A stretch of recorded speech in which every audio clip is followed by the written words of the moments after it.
well as the unassociated remote hosting service. Some of your personal information such as name, image, and any shared message may be shared with another meeting participant and will be recorded by Toastmaster International, who may use the recording in the future as it sees fit. Your remote attendee hereby discharge Toastmaster International from all claim, demands, rights, promise, damage, and liabilities arising out of distribution of said video recording, including but not limited to any claim for invasion of privacy, appropriation of defamation. I would like to read the quote of Walt Disney. All our dreams can come true if we have courage to pursue them. I am Sergeant at Arms at Pink City Toastmaster Club. I welcome you all to the 256th Pink City Toastmaster meeting. The mission of Toastmaster Club is to provide a supportive and positive learning experience in which members are empowered to develop their communication and leadership skills, resulting in greater self-confidence and personal growth. I would like to share the ground rule of meeting. First, do not talk about politics, race, caste, religion, and sex. Second, if you are speaking, please keep your video on. Third, if you are not speaking, please keep yourself on mute mode. Fourth, meeting will be long, so keep a water bottle with you. Now, I would like to hand over the stage to our charming and supporting presiding officer, Toastmaster Varshit. Over to you, Toastmaster Varshit. Thank you very much, Toastmaster Ajay, for this wonderful dynamic start, like always, in the beginning of our meeting. So welcome everyone, one and all, to on this wonderful Sunday morning in the festive season of Navratri to the 256th meeting of Pink City Toastmasters Club. This has been a big journey, and it has been made successful thanks to all the supporting members and the charming guests who keeps on joining us from time and again in our meeting today. And today, I would like to say that we have an immense pleasure of having a very distinguished guest among ourselves, and who I will be releasing to everybody in the public shortly thereafter, who has not been from the beginning of the meeting here. Nonetheless, I would want to reiterate the two important rules in this online setting meeting. That is, please keep yourself onto the mute as much as possible during the entire course of meeting, so that it does not distract the speaker. And also, we love to get back the feeling of the offline meeting we used to have. We used to sit in the entire same room and make eye contacts and speak based on by percepting the audience interaction, audience behavior, their excitement and energy by the means of their facial expressions and their reactions. So I would request everyone to, as much as possible, to keep their videos on, unless the internet bandwidth is really throttling your the quality of the meeting on your end. With that said, I would also like to emphasize the third final part of the rules in this online meeting, that I request everybody in the in the meeting room today, please put up a prefix in front of your name to let us know that if you are a Toastmaster, a meeting role player, or a guest from another club, or a guest outside of the Toastmasters itself. So as you can notice, I have the prefix President and Toastmaster of the day. We have Toastmasters with the prefix of TM to represent Toastmasters. So all Toastmasters from PCTC as well as outside clubs, please do so. And all the guests, I would also request that you also put up a prefix guest in front of your name. This really helps us to understand who is who, and helps you to navigate between the role players and the guests very easily. So I'll just give 10 seconds for that. So everybody, please just add the prefix in front of your name. That will be very helpful. So I just ensure that so you have the permission to rename yourself, so please do so. So I'll give you let's say 5, 4, 3, 2, 1, and 0. With that, I hope everybody has let's say renamed themselves to their respective categorization. That said, it's about time we should move forward with the let's say forward the meeting here as well. So today I would again reiterate that we have a very special meeting. So for a lot of people, and for the surprise today, you're not really following a typical agenda about the Toastmasters meeting. You see, as a and what this meeting is about, I think that could be best imbibed by the mission and the vision of Toastmasters International.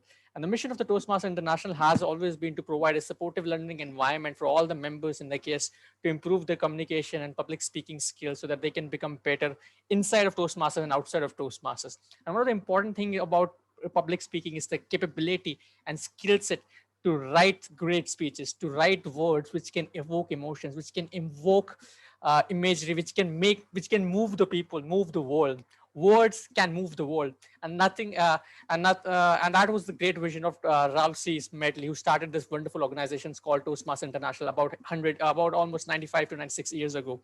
And that is what the mission we try to live by and try to imbibe in each and every meeting of ours. So that's it. I would before we move ahead with our meeting official, let's roll out the red carpet of our meeting. We would take some time here to, let's say, want to introduce our guests. We have a couple of guests in our today's meeting, and we would love to know more about you, from where you are, how, what you do, and how did you got to know about your Toastmasters and any particular, things you're looking forward to in today's meeting. So with that said, I would request the guests to come forward and introduce themselves. For example, I think we have, let's say, one guest, Akshita, who has been asked for some time today. So Akshita, would you like to come forward and introduce yourself to everybody who is new today? Good morning, everyone. This is Akshita Soni, and I'm pursuing BBA, and I'm in final year. And when I was searching how to improve communication skills, I came to know about Toastmaster via internet, and I'm from Jaipur. Thank you. All right, fantastic. Thank you very much, guest Akshita, for coming over and over again. Imbibing why we come here to improve our communication skills, and the fact that you are willing to come over and over again to these online meetings, spend 2 to 3 hours of your once a week, is really testament of what we feel. We feel proud of what we are doing here in these meetings. That said, we also have somebody which we could not recognize. So Aryan Mishra, could you just unmute and let us know if you're a guest or a Toastmaster from another club? And either way, we would love to have your introduction. So, Aryan Mishra, am I reachable to you? Can you hear me? Hello, Aryan? Okay, I think I might be moved away from the system for a couple of minutes there. And nonetheless, I would move on to another person. Let's say we are Vishal Bansal. Could you let us know if you are a Toastmaster from another club or a guest into to Toastmasters completely? Yeah. Hello. Hello. Am I audible? Hello, sir, you're not audible here. Have you? I'm first time I'm. Okay, so hello.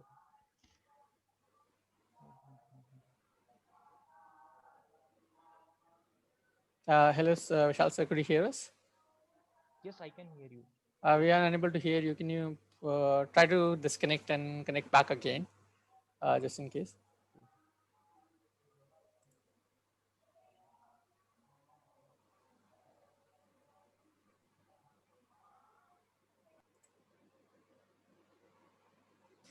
Right, I think Vishal sir is going to connect back and we'll come back once again. Meanwhile, I think I can see also one of very esteemed personality in Pink City Toastmasters Club who we have a pleasure of seeing after a very, very long time. And that is Distinguished Toastmaster Nitesh Gupta, also the founder of Pink City Toastmasters Club. So Nitesh, it's been a pleasure to see you once again. And I think everybody here has an opportunity to meet you before. So could you just unmute yourself and introduce yourself to everybody in the club as well? Nitesh sir, could you hear us?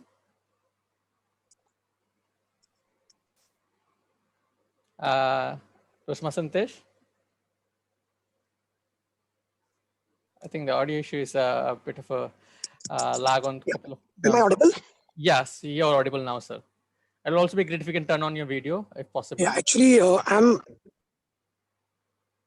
I can try, but I think.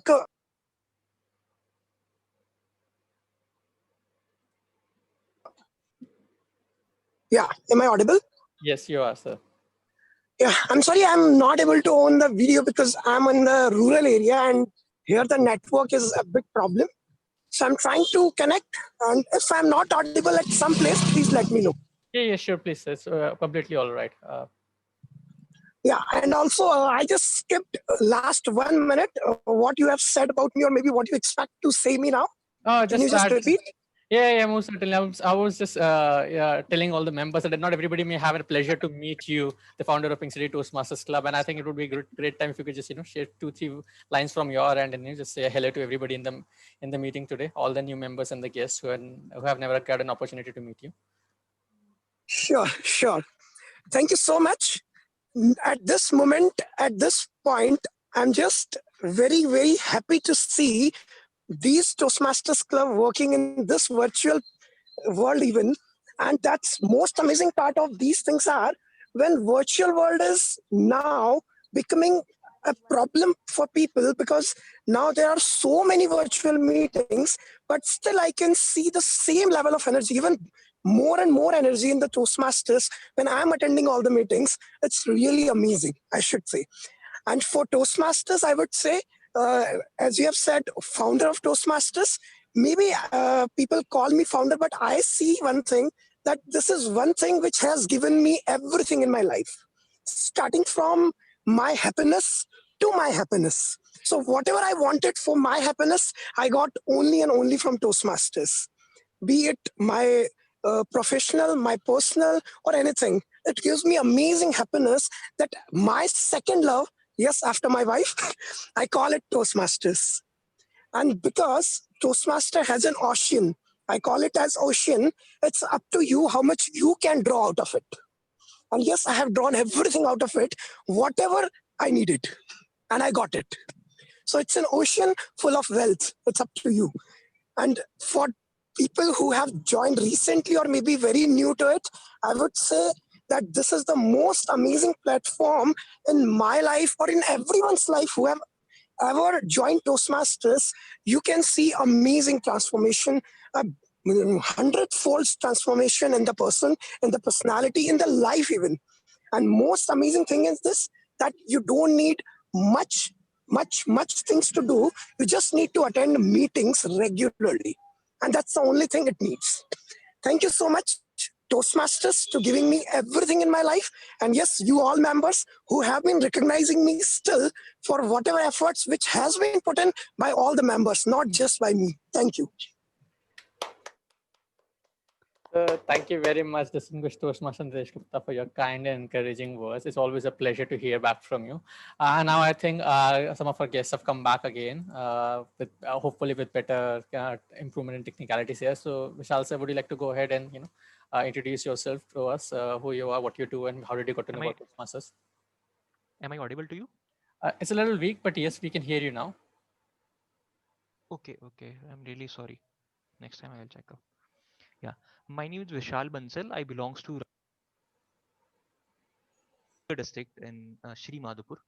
And like I got to know about Toastmasters like from Bombay. I used to live in Bombay. Then that time my friends used to go at like in Toastmasters, and they used to tell like we like we matlab in us like they used to tell that matlab in the participants we become judge and we support each other and like we learn from each other like that.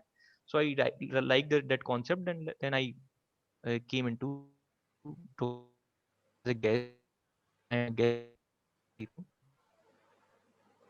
So yeah, so of like conversation, like work, like communication, like socialization. Yeah. And what I do is like my father is a business. Uh, Audible? Thank you, Vishal sir. I think you were being breaking out a little bit towards the end, but it was a pleasure to hear you and your experience in Mumbai and how do you got to know about Toastmasters. And we hope that today's meeting would definitely provide you a completely new perspective and an educational session, which thanks to our esteemed host guest today. That said, I think we have, let's say, Aryan sir, he has also joined in, but I think he dropped out once again. I'm not sure. I cannot see him in the room anymore. All right, I think we'll circle back to him probably towards the end of the meeting once he can join back once again. That said, I think it's about let's not keep the members and the guests waiting and start enroll the red carpet for today's meeting and officiate it towards the meat of the meeting. So with that, now I going to step out from the presidential role and will be moving into the Toastmaster of the Day role. And as obvious to a lot of regular members as well as the guests today, that as the Toastmaster of the Day, I am your host, I'm your chaperone, and I will take you on the journey of today's meeting. Figuratively speaking, because there are a lot of role players and esteemed members and speakers who are going to support me in that role to make sure that this meeting is successful and a wonderful one.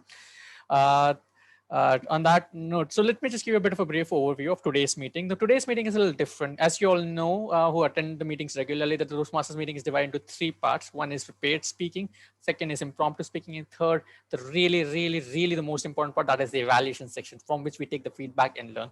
And today's meeting is actually centered and gravitated towards this particular component that is called evaluation or taking feedback.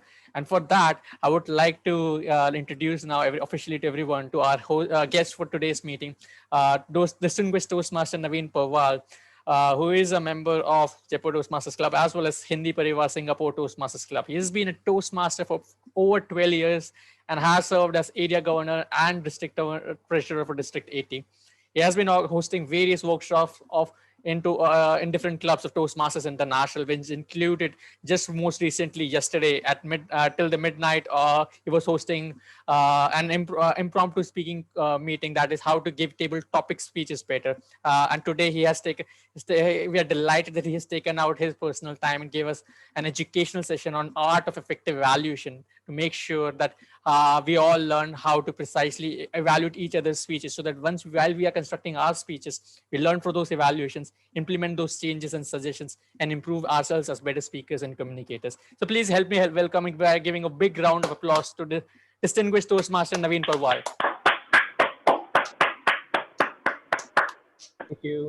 Thank you, fellow Toastmasters. It's always a pleasure to meet all your dear and near ones. And I've got a lot of dear friends today in this particular meeting. First of all, I would like to acknowledge Distinguished Toastmaster Nitesh Gupta. I've been associated with him for a long time, like ever since we didn't have Toastmasters in Jaipur and we were struggling to open the first club. So we used to have a lot of demo meetings out here in Jaipur, and finally we were able to charter, all thanks to Nitesh Gupta, Pink City Toastmasters Club. And it's always a pleasure to see this club grow day by day, year by year. And it's wonderful at the stage at which we have come today. And all my dear fellow Toastmasters. Okay, so I mean, I would like to keep this session an interactive session. I would like you to ask me questions as we proceed ahead, and feel free to stop me at any point, wherever you deem fit, or you feel that you cannot start. And yep, so that's it. I mean, and I'd like to keep it a very easy session, and like along with this, we'll be having 2 project speakers in between. And by the end of the session, I hope that all of you become better evaluators. And if any one of you have not taken up the role of evaluation for the fear that you can't evaluate or you're not comfortable in evaluation, so I would like that by the end of the session, all of us must be efficient evaluators, because it really doesn't require any major skill set. Anyone can do evaluation. It's just a little bit of things, or there's just some things which you just need to observe and deliver.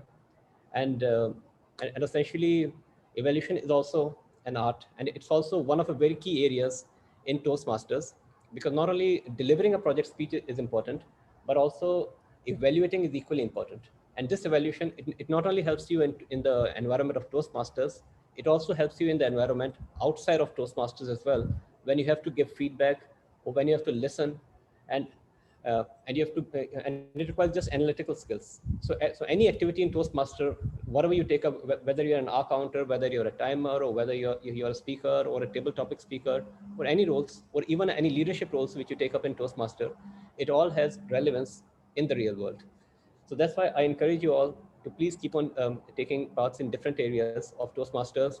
As they say, Toastmaster wears many hats. So keep on wearing different hats, and you'll all grow as Toastmasters. All right. Okay. Now apart from this, I would also like to acknowledge our 2 speakers who would be performing today, who will be delivering their project speeches. One is Toastmaster Ridhima Gupta and Toastmaster Devyansh Sharma. So I'll introduce them later on, once the session progresses. All right. Okay. All right. So first one, yeah, please go on. Yeah, fantastic. I just wanted to say a big, let's give a big round of applause to Toastmaster Navin Parwal once again for providing us a brief, good primer on what the value of effective evaluation is, how we're going to get into the meeting. So let's just let me come back and break it down the progress of the meeting today once again. So today the way it will go around, the meeting will go around is that we will be having two prepared speakers who will go forward and provide their speeches one by one. And instead of waiting for a big long session of break of table topic sessions and impromptu speaking, we'll be directly jumping into evaluation. Where Distinguished Toastmaster Navin Parwal will be providing us with the insights and tips and tricks and tools of how to do evaluation better. And we will all be joining our hands together in this virtual meeting room and make sure that the evaluation, we all evaluate the two esteemed speakers today and learn to provide them valuable feedback on improving their speeches, and at the same time learn to do the same in ours as well. That's it. I believe everybody has gotten the access to the two worksheets which the Distinguished Toastmaster Navin Parwal floated around. Please keep them on hand, either as open as PDF if you're comfortable in the online setting, or take out a printout. I hope you have already done so, and keep it in let's say in a print format along with you, and use it to tally around with all the notes he's going to make in the session. And then together we are going to come back and provide evaluation to the two speakers. I think I will let Toastmaster Navin a little later on how to jump, how the schematics of that will take place and how we will be jumping in towards the evaluation one by one. That's it. Toastmaster Navin, would you like to take the honor of introducing the speakers today, or shall I go ahead as typically as the Toastmaster of the day to introducing? No, that's all. I'll introduce them. I've got the details of their projects. Yeah, and they've already sent it to me in the chat box. Yep. And now the only thing is that once I run my PowerPoint slide, at that time I'll not be able to read my chat messages. So at that time, what I will do is that I'll just stop the sharing part and I'll read the messages, and then I'll ask them to proceed ahead. So I'll do the introduction. That's all right. I've got the details. All right. Yep. Okay. So can I start? Yes, please. May I start? All right. Okay. Can you all see the screen? Everybody? Yes, sir. Yep. Yes, sir. Okay, wonderful.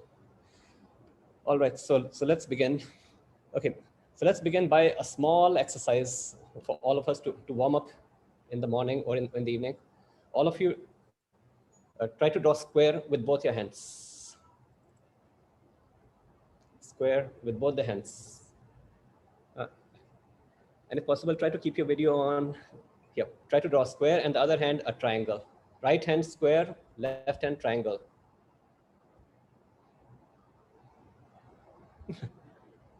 How is that? Okay, so you might realize that it requires practice. So that's how it is in Toastmasters. Any role you take up, it requires a little bit of practice, and it doesn't matter. Over a period of time, you might fail once, you might fail twice, but over a period of time, you end up becoming a better speaker, a better evaluator, a better table topic speaker, or a better leader. Whatever the role that you take up, you end up becoming better and better in each and every role. So practice makes perfect. That's the key message. Okay, with that, let's begin the session. Okay, now first of all, why do we have evaluations for the prepared speeches? I'd like to ask you all a question, this particular question. Why do we really require evaluations? When we can become better speaker by just developing or delivering more and more project speeches, we've got the objectives, and we know what to deliver in speeches. So why do we really require evaluations? Can anyone answer me? Anyone? It doesn't matter whether it's right. Yeah, please go on.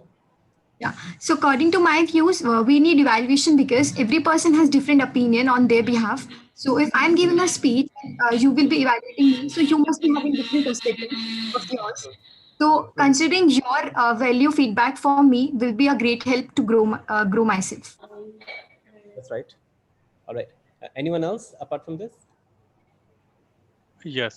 So I want to add my input here. So evaluation is always improves our scope of improvement. A speaker or whoever delivering their speech has a concept in his mind that there is a scope of improvement. That's why somebody has to be there to evaluate my speech so that I can improve myself next time.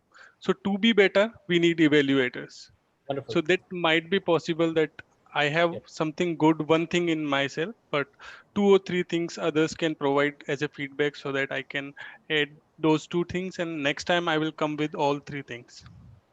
Wonderful. Okay, yeah, that's also right. All the answers are correct. Okay, so essentially, each and every prepared speech, as you might know, in Toastmaster has got a specific objectives. That is what is really expected out of that particular prepared speech. Whether it is your icebreaker speech, or it might be any speech, it might be a storytelling speech, or any type of manuals. Like earlier, we used to have the advanced manuals. So this is a commonality amongst all the prepared speeches, that they have certain general objectives, specific objectives, and these objectives must be fulfilled. And obviously the evaluator is there to ensure, first of all, the objectives are fulfilled, and how in the subsequent speeches you may improvise, or if anything he felt was left behind, how you may improvise moving ahead. Okay, now other question which I have for you: what is the similarity or differences between an evaluator, a contest judge, and a mentor in Toastmaster? Anyone? I'll tell you about this about the similarity. Basically, all of these three role players in Toastmaster, they all listen to your speech, and they all analyze your speech. But what exactly are the differences between them? Like, for example, whenever first of all, you all must be knowing about the role of all of these three.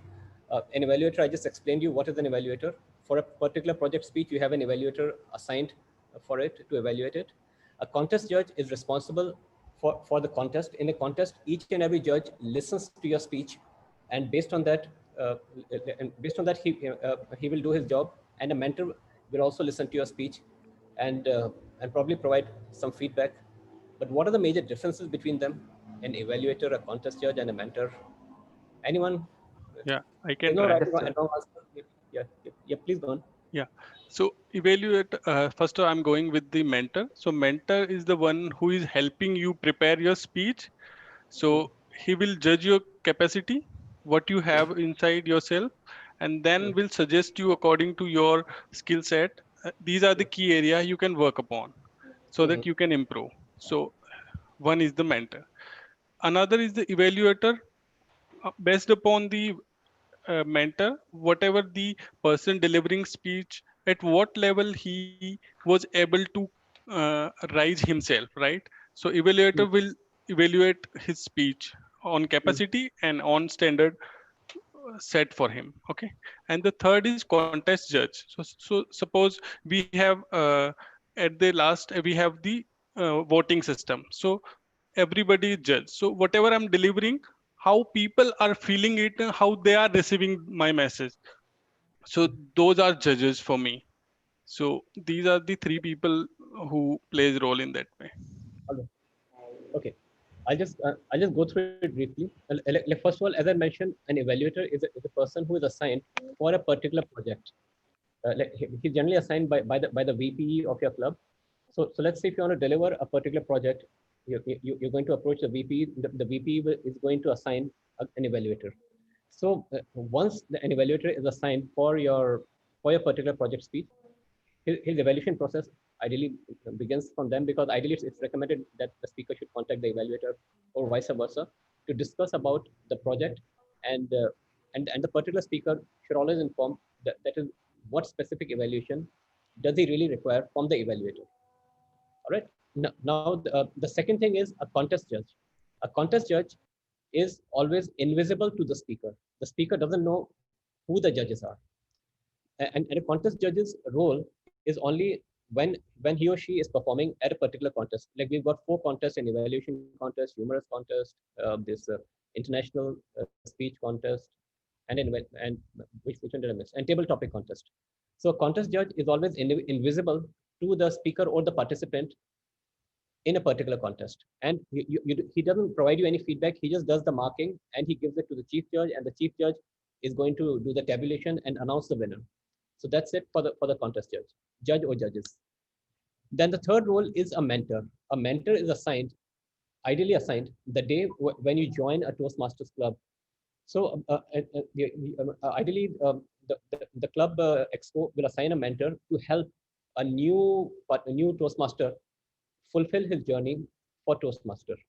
So ideally, the relationship between a mentor and a mentee is that a mentor generally asks a mentee what is the reason for which you joined Toastmaster, and what exactly would you like to become, I mean, through your journey of Toastmaster. But a mentor also listens to the speeches of the mentee, and if any specific suggestion is required for during the course of journey, so that is what the mentor suggests. The mentor may also suggest the pathways a particular mentee should take in order to fulfill his particular role in Toastmaster. Okay, so essentially all three of them, they listen to the project speeches, and they provide feedback in some form or the other, whether it may be is invisible way, or it might be a visible way, but they always provide their own points or feedbacks. All right, so now an evaluator's role. An evaluator role is always to listen specifically to the particular project speech which has been delivered for the speaker, for the project speaker, and he gives out his own opinion for the particular project speech. Now, what is the opinion he gives out? The opinion he gives out is that what is the effect it had on you, on the project speaker. Okay, and what the speaker or the leader did well, and the areas where the speaker or leader could improve. Now, the reason I'm saying speaker or leader is because even in the leadership role, you have to deliver a certain project speeches from the leadership role which you had undertaken and deliver it to your club, and there's someone to evaluate you. So that's the reason, I mentioned speaker or leader, because for the communication journey or the leadership task, whichever you've embarked upon, you have to deliver speeches on them, and you get evaluated. And specific recommendations for improvement. So I mean, which are the areas where the evaluator feels could be improved upon by the speaker? He will give suggestions for improvement for that particular area, and the information that the speaker may consider for the future, and those particular points may be assigned for any future projects which he or she would undertake. All right, so that's why he gives his opinions for that particular project. Now it is very important to know, although it will be coming in the later slides, that it is just an opinion, and it's a personal opinion which is given by the evaluator to the speaker. All right. Now, how to prepare for evaluation? Now, first of all, like as I was mentioning before, a lot of time it comes up that can I really be an evaluator? Yes, you can be an evaluator. It's not you need to do a minimum number of projects in order to be an evaluator. And evaluation, it's a very noble task in Toastmaster, just how delivering a project speeches and everything else. So do undertake the role of evaluation. And now, in order to be an evaluator, what are the real things which are required, or the groundwork which is required in order to take up evaluation? First of all, contact the speaker and ask him or her about the details of the project, and read the objectives of a particular project. I'll be telling you about what exactly are the objectives, and what exactly are the things to see on the subsequent slides. So read the project, read the evaluation guide for the project, and talk with the speaker. That is, let's say if he or she has performed any previous speeches, so was there any specific area where she felt she required more help upon, or more assistance upon, and how you may assist to ensure that he or she does not repeat the same mistake again. The speaker doesn't repeat the same mistake again.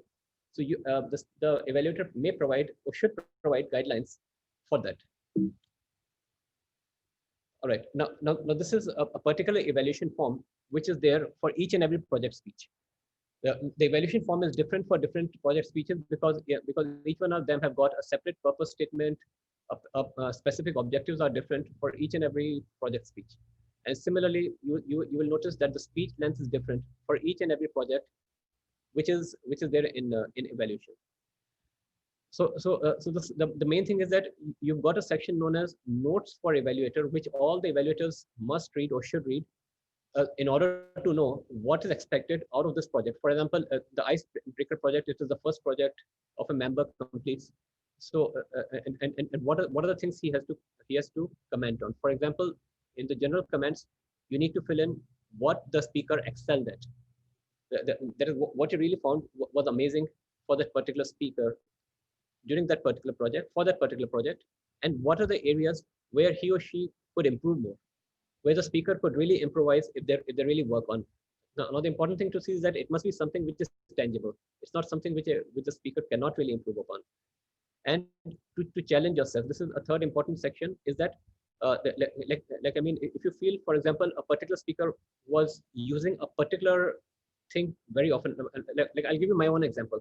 Like actually, when I joined Toastmasters 12 years ago, like before that, I only used to give presentations and my corporate presentations only. And I was addicted to PowerPoint. I just couldn't deliver any speech or any project without PowerPoint. So like when I delivered the first 2 or 3 projects, one evaluator, he challenged me to deliver a project without a PowerPoint slides. So initially it was a nightmare for me because I was used to PowerPoint. But over a period of time, it helped me quite a bit because I really didn't require PowerPoint. I didn't require any reference material in order to deliver any speeches. So you may put up any challenge yourself point for the speaker. So that, I mean, but obviously it must be something which the speaker is tangibly able to perform. All right, now are there any questions so far? Okay. Now I observed that there are certain guests also out here who are non-Toastmasters in this particular meeting. So for the guests, I would just like to explain you how it really works, because you might not be really knowing the basics. Like in Toastmasters, we've got particular project speeches which are assigned. Once you become a Toastmaster and you enroll for Toastmasters, you've got particular project speeches which you have to deliver. So for each and every project speech, you have an evaluator, a project evaluator who is assigned.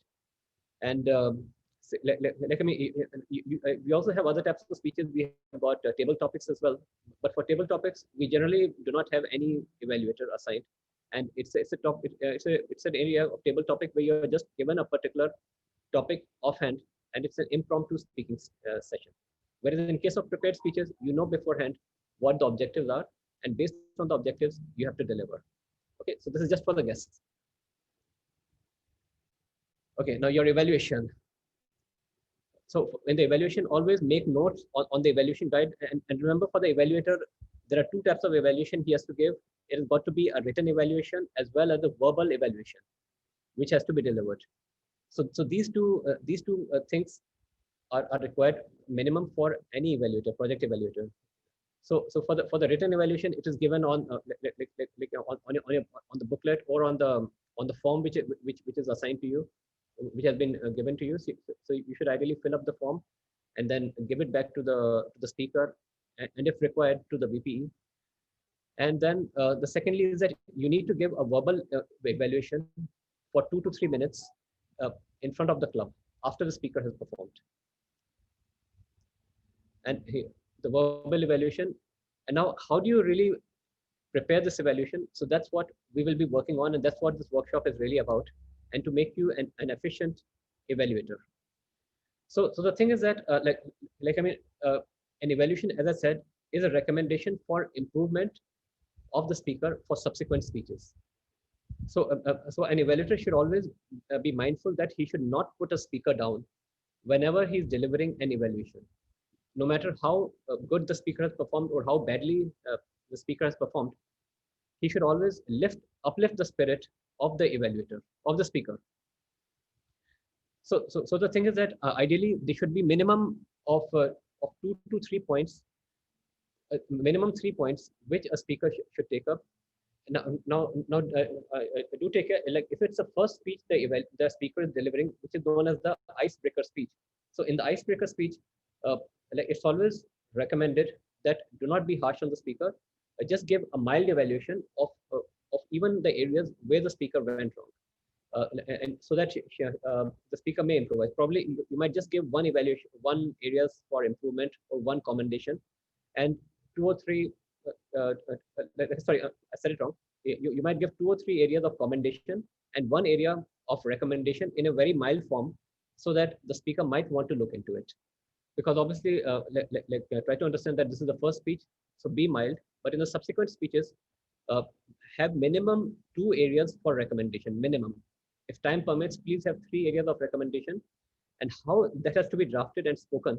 That's what we will be working on right now, because that is very crucial to uplift the spirit not only of the speaker, but also for the rest of the members who are there, who are present there in that particular meeting.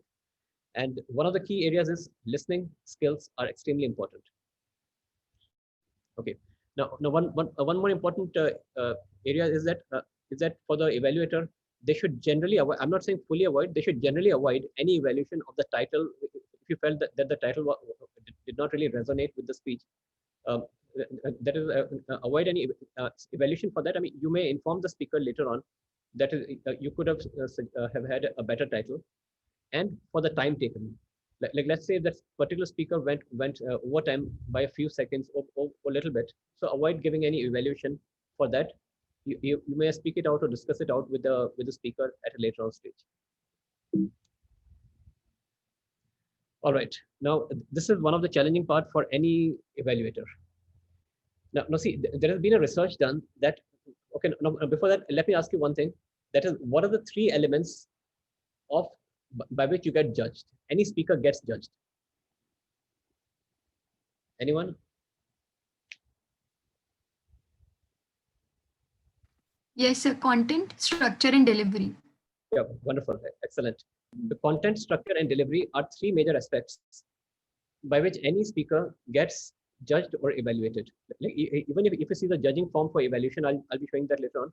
Is that you will notice that there are 3 areas. Content. Content is always known as the king. Content is king. Then you've got the delivery, how the delivery went, and then you've got the structure. So that is how was the structure for that particular speech. All right. Now content, delivery, and the language as well. The language as well. So basically, these are 3 major aspects for this.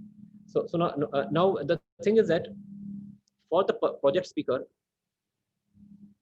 he has to work on the 7% quite a bit, because the 7% is the content. And but the thing is, a research has been done that whenever you observe any speaker perform on the stage or anywhere, 55% of what you observe is the body language. 38% is the voice. That is, how effective was he in his voice? Were there any rhetorics delivered? And like how pleasant was it to your ears? And 7% is only the spoken words which you really remember in a particular speech.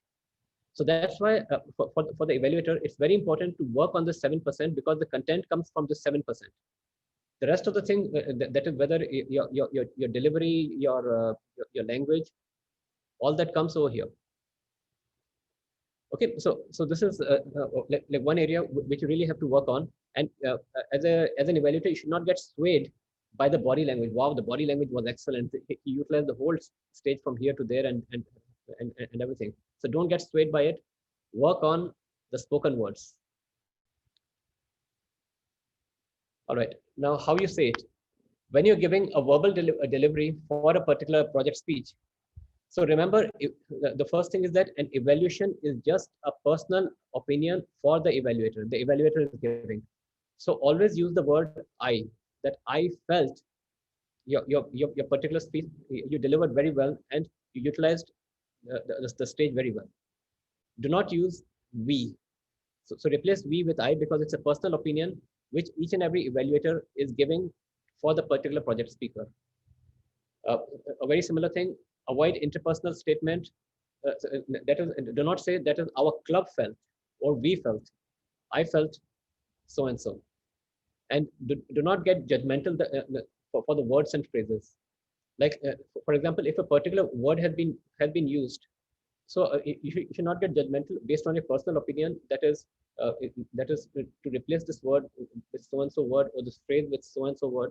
The speaker has done their best to do it, but you may provide certain recommendations of if you felt that the structure was not perfect, or how the structure could have been better delivered.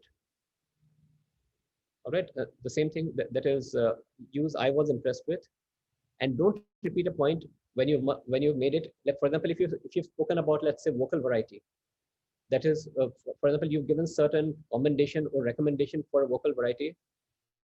So give that commendation and recommendation. After that, move to the separate another structure and another point which you feel is going to improve the speaker. And yeah, now avoid words like never, always, and but. So you should always avoid these words, and you should replace it. Can anyone tell me that is instead of but? First of all, why should but not be used? I'll give an example. Uh, Toastmaster Ravi Oja, you were an excellent speaker, and I was really impressed with your stage movement. But I felt that you should have utilized the left area of the stage of the stage much more. So does anyone know why a but should not be used and what can be used instead of but?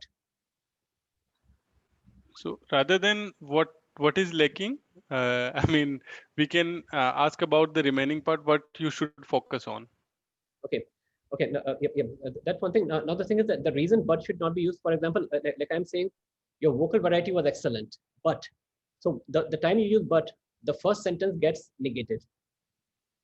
All right, so when you're using but, you're trying to negate yourself, or it comes in the area of little bit of the area of sarcasm. So avoid but, and instead of but, try to replace it with however. Your vocal variety was excellent. However, if you could work on the milder tones, or this tone, or some tones, some other specific type of tones, it would have really enhanced your speech.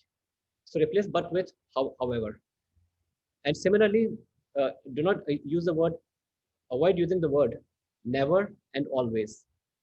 Never, instead of never, is there anything else which you might, how you might replace it? Anyone who would like to answer?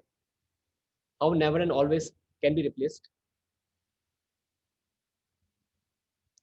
May I? Yeah, sure. Please, anyone. We can use preferably. Sorry. Sorry, I wasn't able to. Instead of always and never, can we use preferably? Yeah, good. That's excellent. Yeah, you can use preferably or do consider. That is, like don't go into never and always. That is, you might consider, you saying this, or you might consider rephrasing this particular sentence as follows. Now it is upon the speaker whether they would like to take the consideration or not. So it is just a suggestion. Always remember, evaluation is a suggestion, and it is not an imposition on the speaker. And apart from this, certain other words which you might want to avoid are should. Instead of should, try to use could. Rather than saying that you should do this, you must do this. Say you might consider doing so and so. All right. So it's a more polite way of evaluation, which the end speaker could consider if they have to undertake it. All right. Is it clear out here? Are there any questions? Please feel free to ask me at any time. I would want more and more questions, because the more questions that come up, it is good for everyone. Anyone? Okay. All right. Since there are no questions, I would like to proceed ahead. Okay. The same thing as I mentioned before, that say I felt, you could, instead of saying you should. So that's a more polite way of saying it. Now for the speaker. Now what is the speaker's role like whenever an evaluation takes place? First of all, inform your evaluator and your VP of your goals. That is what you really want to achieve out of that particular project, what the project is going to be all about. So that's what I always inform all the speakers. Please contact your evaluators immediately and tell them about your project. Tell them if you require any assistance, any specific anything, and tell your evaluator about the specific points where you would like to review. And during your evaluation, very important, listen to your evaluator. What is your evaluator saying? Take points of it and discuss it out with your evaluator once his evaluation is completed after the meeting, or along with your other club members, on how you could improve it. Because feedback is extremely important in Toastmasters. I mean, for me, it's been about 12 years since I've been a Toastmaster, and even today, I take a lot of feedback from my mentors, from other speakers, and also after this session, I'll be taking feedback from you as well on how I could improve further. So please listen to your evaluator on what he or she is trying to tell you. And consider the comments and suggestions for improvement. Like as they say, that is small things make perfection, but perfection is not a small thing. So of course, you need to note down small things on how you could improvise yourself. And lastly, it is very important for the speaker to evaluate themselves, that is how they have been evaluated and how they may improve. Well, the same thing, speak with the evaluator after the meeting and talk about it with other club members. All right, so these are very important points for the speaker and for an evaluator, because ultimately it's a teamwork between the evaluator and the speaker, and they both improve eventually. Now, apart from this, it is evaluation contest is also very important. Now, let me tell you that if you really want to grow as a speaker, of course, speaking in the clubs is very important. I will not under determine that. But apart from this, if you really want to grow in Toastmasters, please participate in the contests.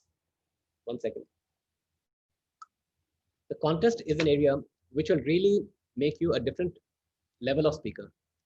And can anyone tell me the reason why contest speeches are very important, or taking part in the contest is very important?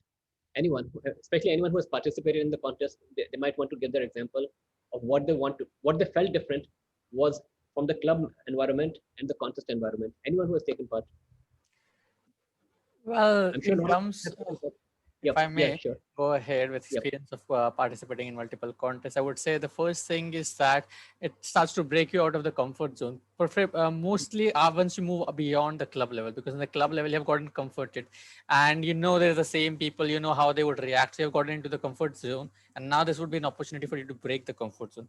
Second thing, why participating in the contest really makes you improves your public speaking in the Toastmasters journey is that because it really allows you to imbibe all of the precise, the metrics and the important, the pillars of public speaking. Because I can guarantee that most members, even today, by the next week contest, would not really look at the judging form. But the judging form is phenomenally important because it doesn't let you know what the judges are thinking, but it's also letting you know how the speech should be prepared and how an evaluation should be given. And that when you focus on that rubric and that formula, you start to understand what matters. And this idea of content is the king starts to come up out naturally. Because one of the criticisms I have heard about Toastmasters from a lot of people, and sometimes I felt myself, is that a lot of members tend to prefer style over substance in Toastmasters. And when you participate in this contest, there is really no way you would be able to move ahead up the journey without improving your substance, your quality of the content, and the precision and the clarity of the message. So I think that's why participating in the contest is phenomenally important to improve your speaking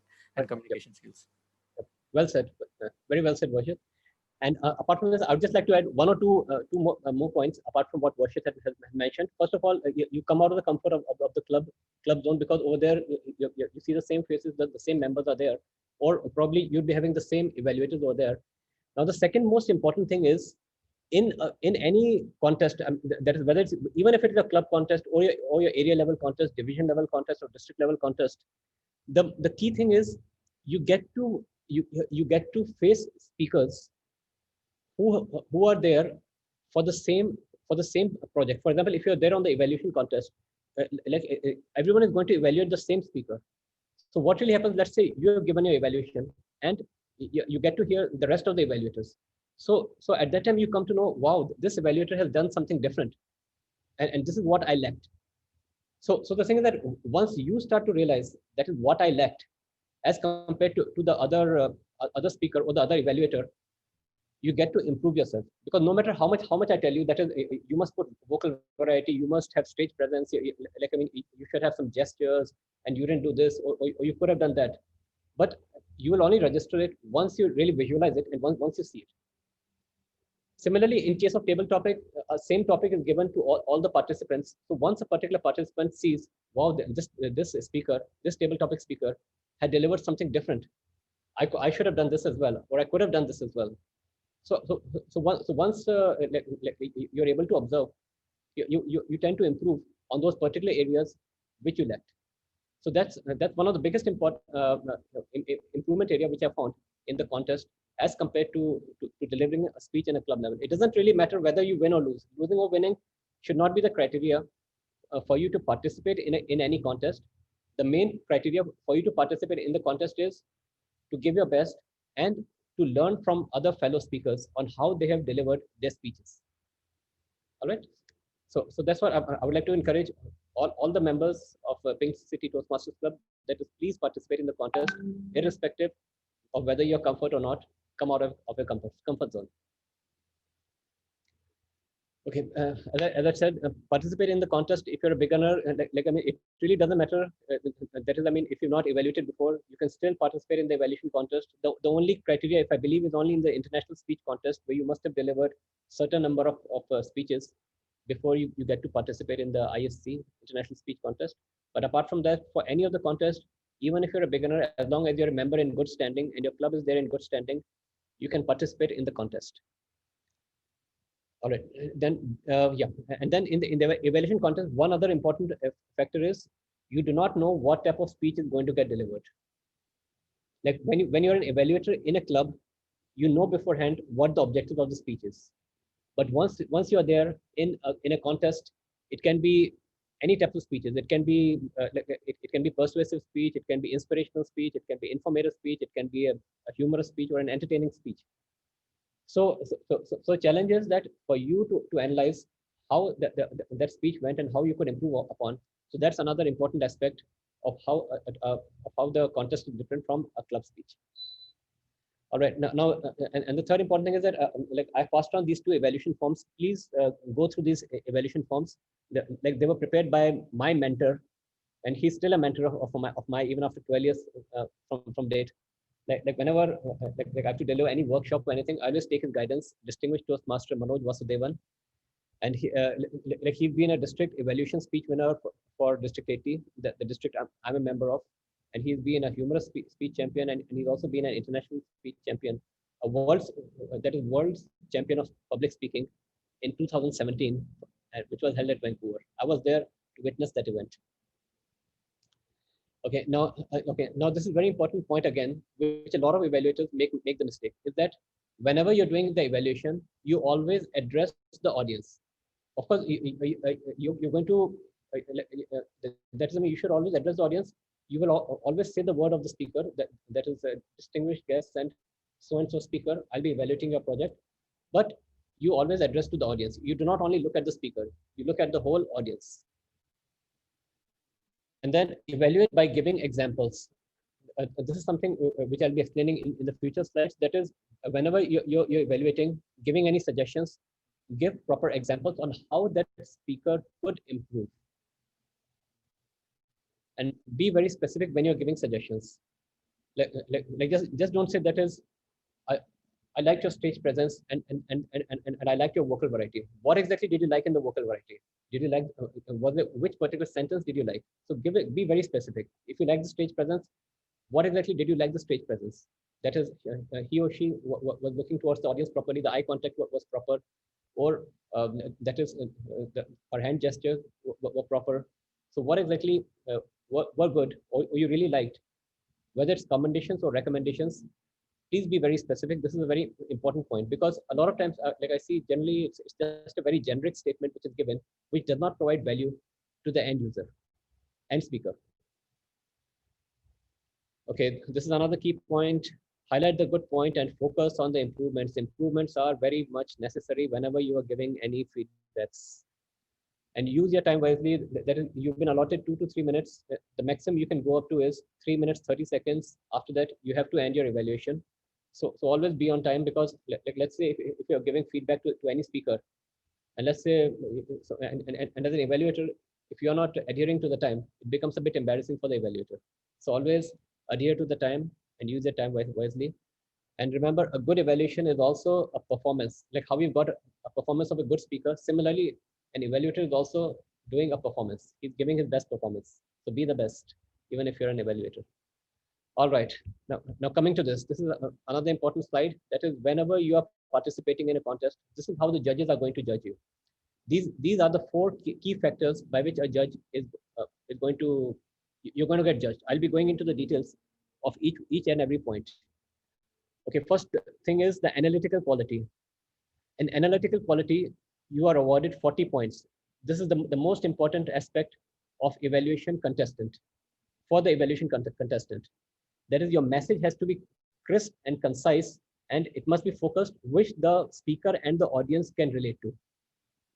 If that is, you must have analyzed the speech properly. That is what the speaker was saying, what was the content and what was his message. Until and unless that is not analyzed by the evaluator, you're going to fail in this particular point. So that is the key point. The content must be analyzed by the evaluator. Then the second area is recommendation. That is, how are you uplifting that particular speaker? And I mean, like in this, the commendation comes also in the part of analytical quality. The recommendations comes over here. So this is 30 points. So these 2 points are the key areas for any evaluator. Analytical quality to analyze the speech, to give that is to and more than analyzing the speech, to give the proper commendation, and thirdly, recommendations. If you've got these 2 things proper and right and very well structured, you've got 70% of your evaluation right. Then after that, like what was your technique? That is, were you sensitive and motivational for the end speaker? That's 15 points, and this is very important. A lot of time evaluators miss it. That is, whatever you have spoken before, you must provide the summation for that. So let's say if you've given any commendation or recommendation, summarize it towards the end. A lot of time I've seen that evaluators, they miss out on it, and they miss out on 15 marks immediately. So please summarize in the end. It's very important, because sometimes it also happens that you're running out of time and you could not summarize it. So please do this properly, the summation. Okay, now these are the 2 forms which I have shared. I've also shared it in the chat box for today's meeting, and I've also distributed it earlier on.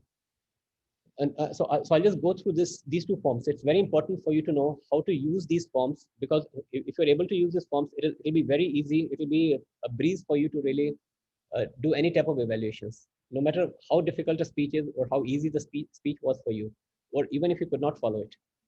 Okay, now the first form which you've got is a speech critique form. Okay, I've also taken a printout of this, if you can all see it, and it's there on the screen. So what exactly do you see in the speech critique form? Over here, you'll see that there are 2 blocks. The first block is if the particular speaker was good in it, or the second block is if he or she could improve, the speaker could improve on it. So if you felt that something was wrong, let's say in let's say the story wasn't there in a particular speech, or it was very it wasn't appropriate, the story. So probably you could just mark out over here in story and write down over here in this empty box on what you felt could improve. Because the thing is that while a speech is being delivered, you need to be very fast, because it's not possible for you to catch each and every word of what the speaker spoke. So just take down the key areas. You don't need to fill in all these things. All these things are not to be filled in. Only the key areas which you felt were relevant for either commendation or recommendation, just take those particular things. So over here you've got the content, the structure, the language. So this part denotes content. This part denotes delivery. In delivery, you've got the vocal delivery, and the visual delivery is in terms of any body language. And like how did that particular speaker, how much knowledgeable was he for the particular project? Were you convinced for him to deliver that project? And what is the impact it had on the audience? Now, of course, the environment which we are in right now, the Zoom environment, in that this becomes a bit challenging, the impact part, because you really do not know on how the audience really felt that particular speech. But one way to really analyze it is to see that is he getting a lot of claps on, or and how are the other audiences really reacting to it? Are they laughing on it or not? So that's the impact part. Okay, now the thing is that a speech can be of 4 types. Like as per our manual, does anyone know what these 4 types of speeches are generally? I'll give you a hint. It is PIIE is the acronym for it. PIIE. Anyone wants to take a guess?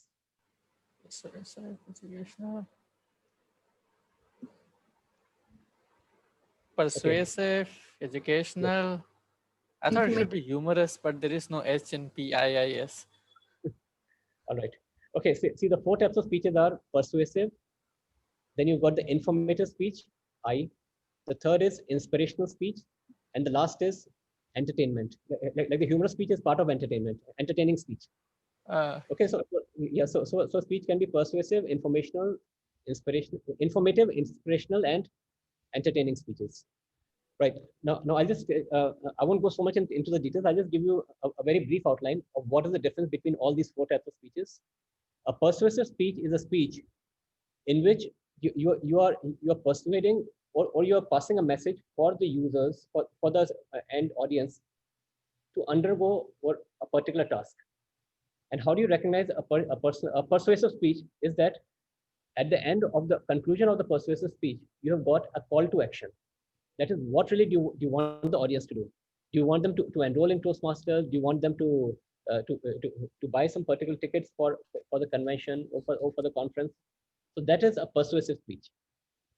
Okay, so over here, let's say if it's a persuasive speech, you need to know, you need to mark these things. Was there any call for action? Was there any convincing? Did it really inspire you to join that particular institution? So in that case, you're going to mark this over here. Then let's say if it's a different type of speech, if it's an informative speech, so all these particular things are going to come into play. And more than that, the influencing techniques, that is, did he use logic and reasoning in order to deliver his message? So that comes under informative speech. The third type of speech is inspiring speech. Okay, can anyone tell me what exactly is an inspiring speech and how is it different from other speeches? Anyone? What exactly is an inspirational speech?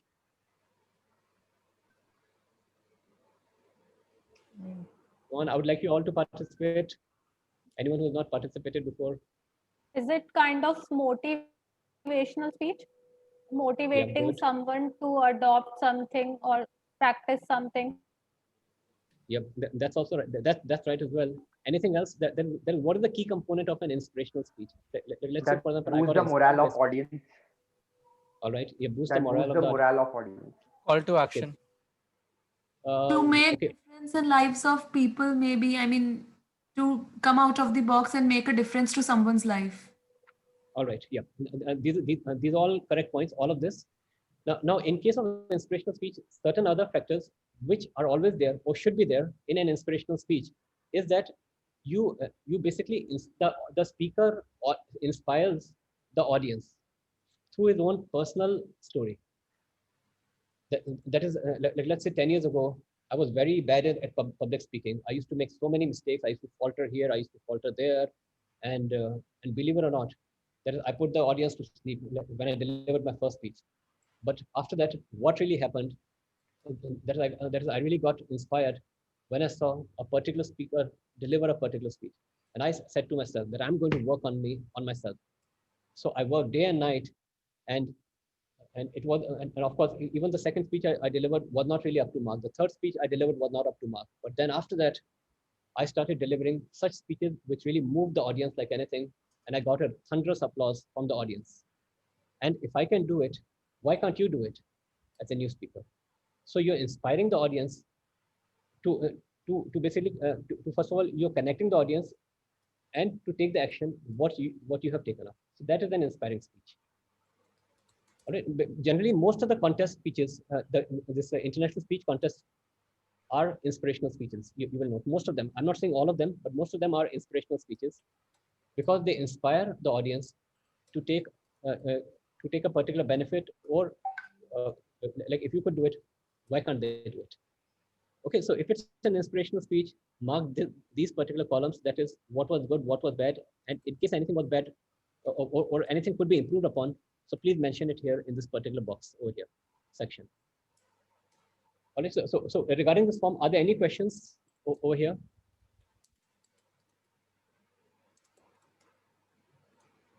But I mean, this is a very important form. I would encourage all the evaluators, please use this form, because it becomes very easy to note down what was the component of the speech, on how they could improvise, and you can take down the bullet points over here.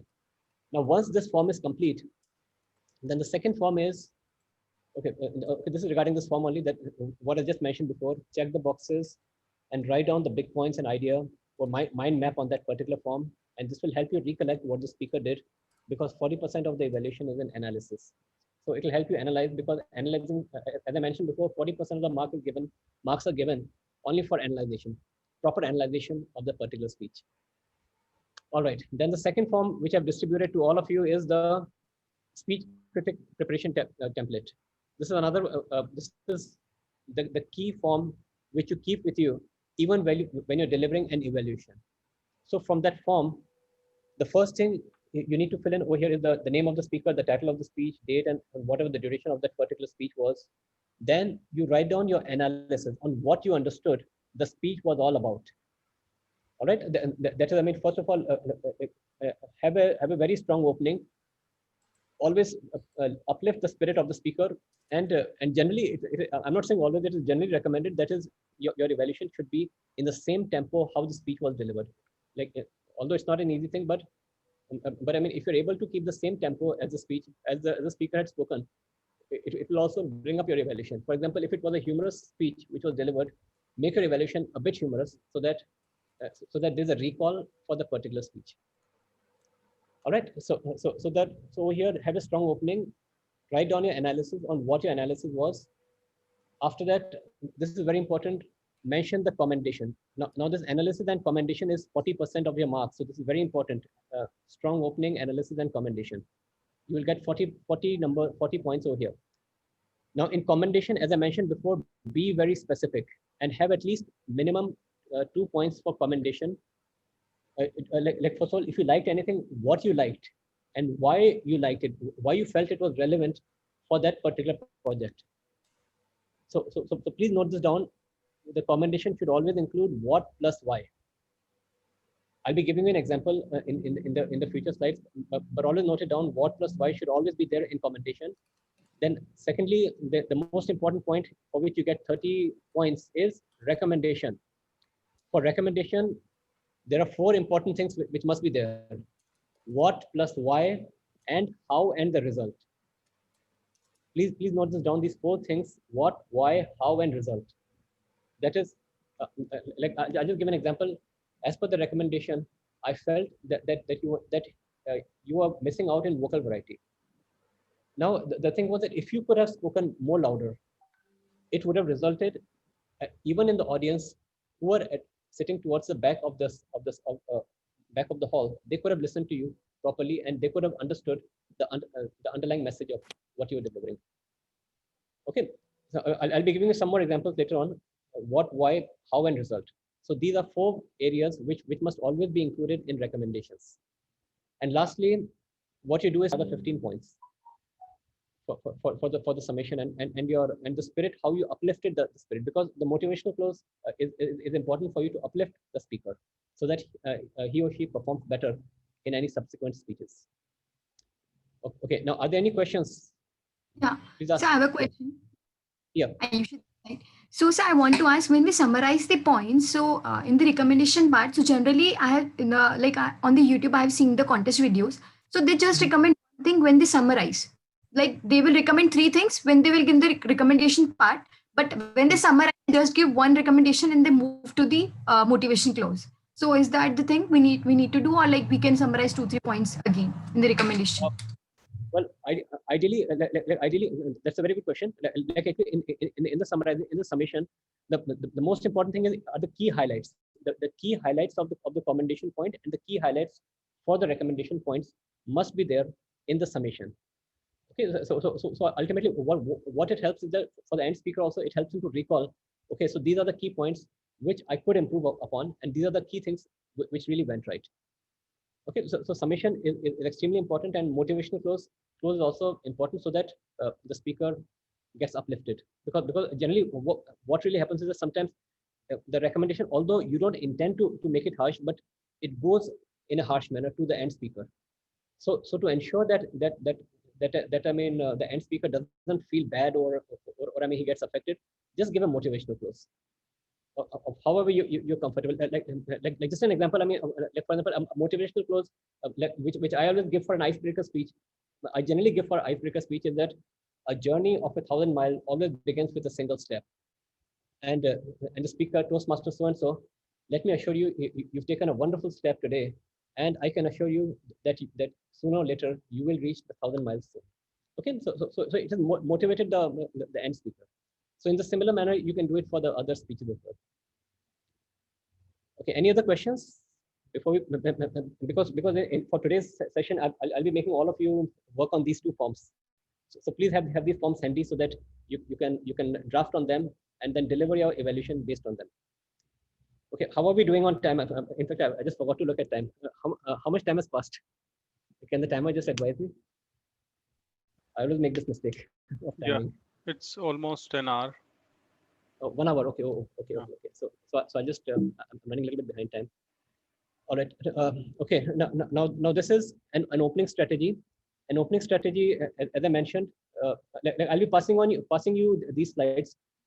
Not the important thing is that an opening should always be like this. That is, Toastmaster Jack, today you spoke with, describe the word, how you felt he spoke on what was the subject matter. I was impressed with your first strategy. This strategy had made it easy how you felt his strategy. Now this is very important. I missed this point earlier. That is, what is the impact that speaker had with that particular project speech on you? Please describe that. I'll just give an example. Like, let's say a particular speaker has delivered about his passion for cooking. So you can just say, wow, speaker Toastmaster so and so, I was really impressed with this particular speech which you delivered on how to cook better. It has inspired me to cook more healthy so that I may reduce my weight and I may live a longer life, and I may live a life which is illness free. How did you feel?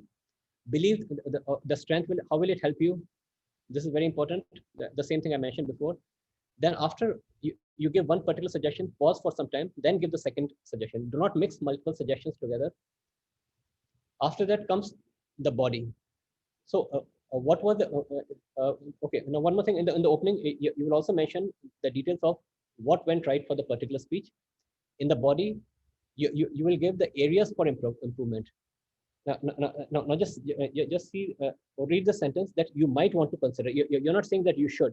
You might want to consider so-and-so area of improvement, and this can easily be rectified by so-and-so solution. And this will make you a better speaker. And how it will make you a better speaker, your speech and help the speaker.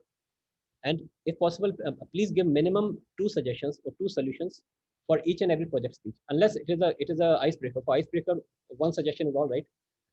But if it is any other project, minimum 2 suggestions must be given, should be given. And in the conclusion, always give a motivational close. Thank you, speaker. I would like to thank you for sharing so and so, and what is the impact it had on you. Or you could give a closing by having like all the audience clap for the particular speaker. And ideally, if it's a icebreaker speech, please get the audience to rise up and give a standing ovation, because it's the first speech and it lifts up the spirit for the particular speaker. And summation, as I mentioned to you, in a nutshell, you've given a good organized speech.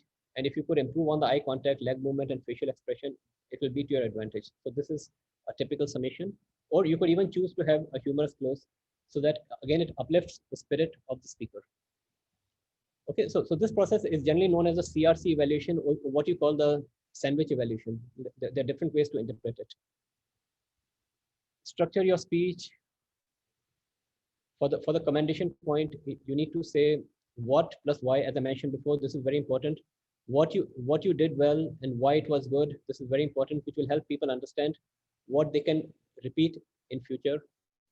Areas for improvement, how they could improvise further. As I mentioned before, these 4 things are very important: what, why, how, and the end result. Okay. Now, for example, let's say I want to give a recommendation. At certain places in your speech, I felt that your volume was too low. So you're saying what? At certain places in your speech, I felt your volume was too low. So people at the back of the room could not enjoy your speech. Why there was a problem? The second point, why? Third is, if you could use your microphone or project your voice, how? That is how it could be improved. This is very important. Whenever you're giving any recommendation, always mention how. Like, don't be generic, be specific on, like, this thing went wrong, so how it could be improved. Give a suggestion. And what would the end result be if you would take up that suggestion? So that adds a credibility for the evaluator as well. So even in the people on the back row, they could have enjoyed your speech. So that is the end result. So what, why, how, and results. Okay. Is there anything you would like to ask? Anyone would like to ask so far on the structure of a evaluation? I would want you to follow this today once we go through this.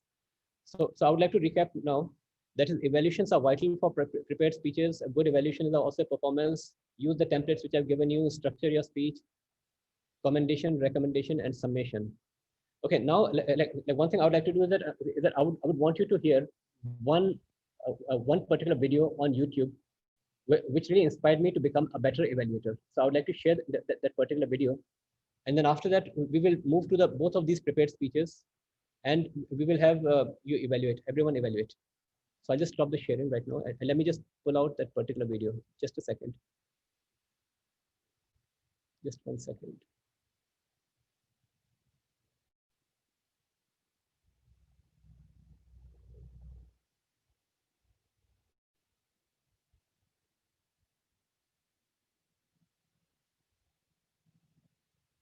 Okay, can you all view this?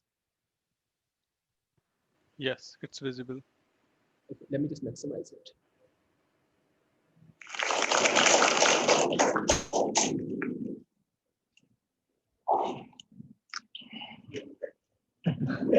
I must find a strong reason on how we can improve this speech.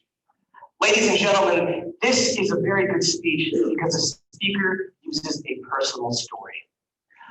A lot of us in this room have seen the speaker for the first time, but we've never met him.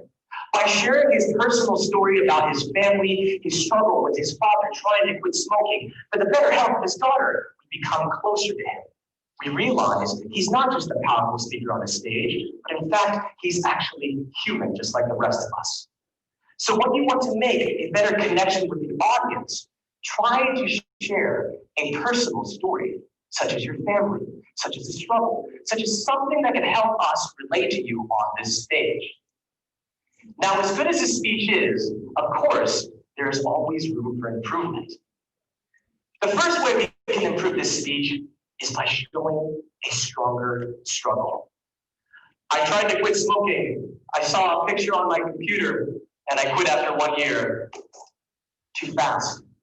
The struggle is the meat of the speech. It is what helps us to learn and inspires us to do better in our lives. My father looked at my daughter and I quit smoking in 1 year. Too fast again. How can we improve this?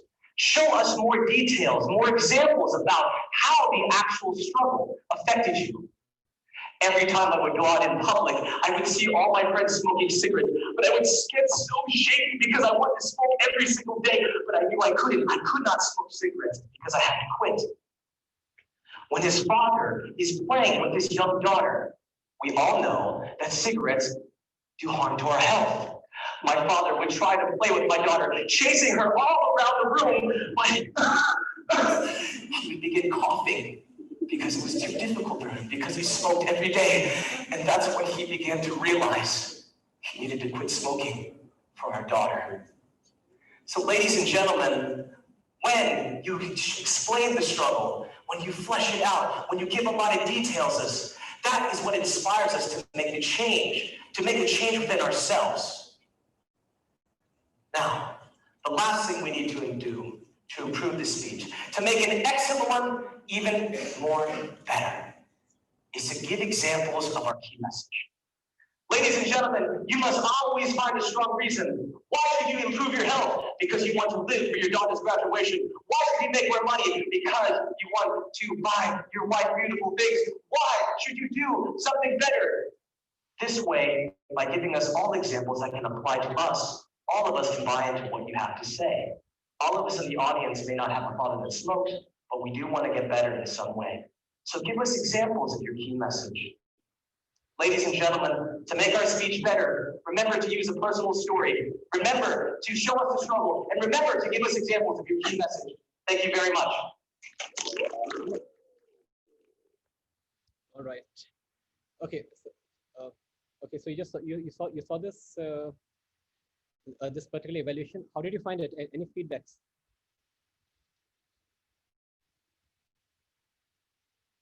Okay. Now, one feedback which I may give is that his recommendation was very specific, and it had all the 4 elements: what, plus why, plus and how, and result. So that is very, very, very vital whenever you're giving a recommendation, and he had totally 3 points. 1 point was commendation and 2 points were recommendation. All right, so this is very vital, like whenever you're delivering any evaluation. Okay, to move ahead, what we'll be having right now are that we are having 2 project speeches today, and I would like everyone to evaluate based on what we have learned today. Before that, are there any questions which anyone would like to ask me based on what I delivered today, or how you felt the session was? Any question?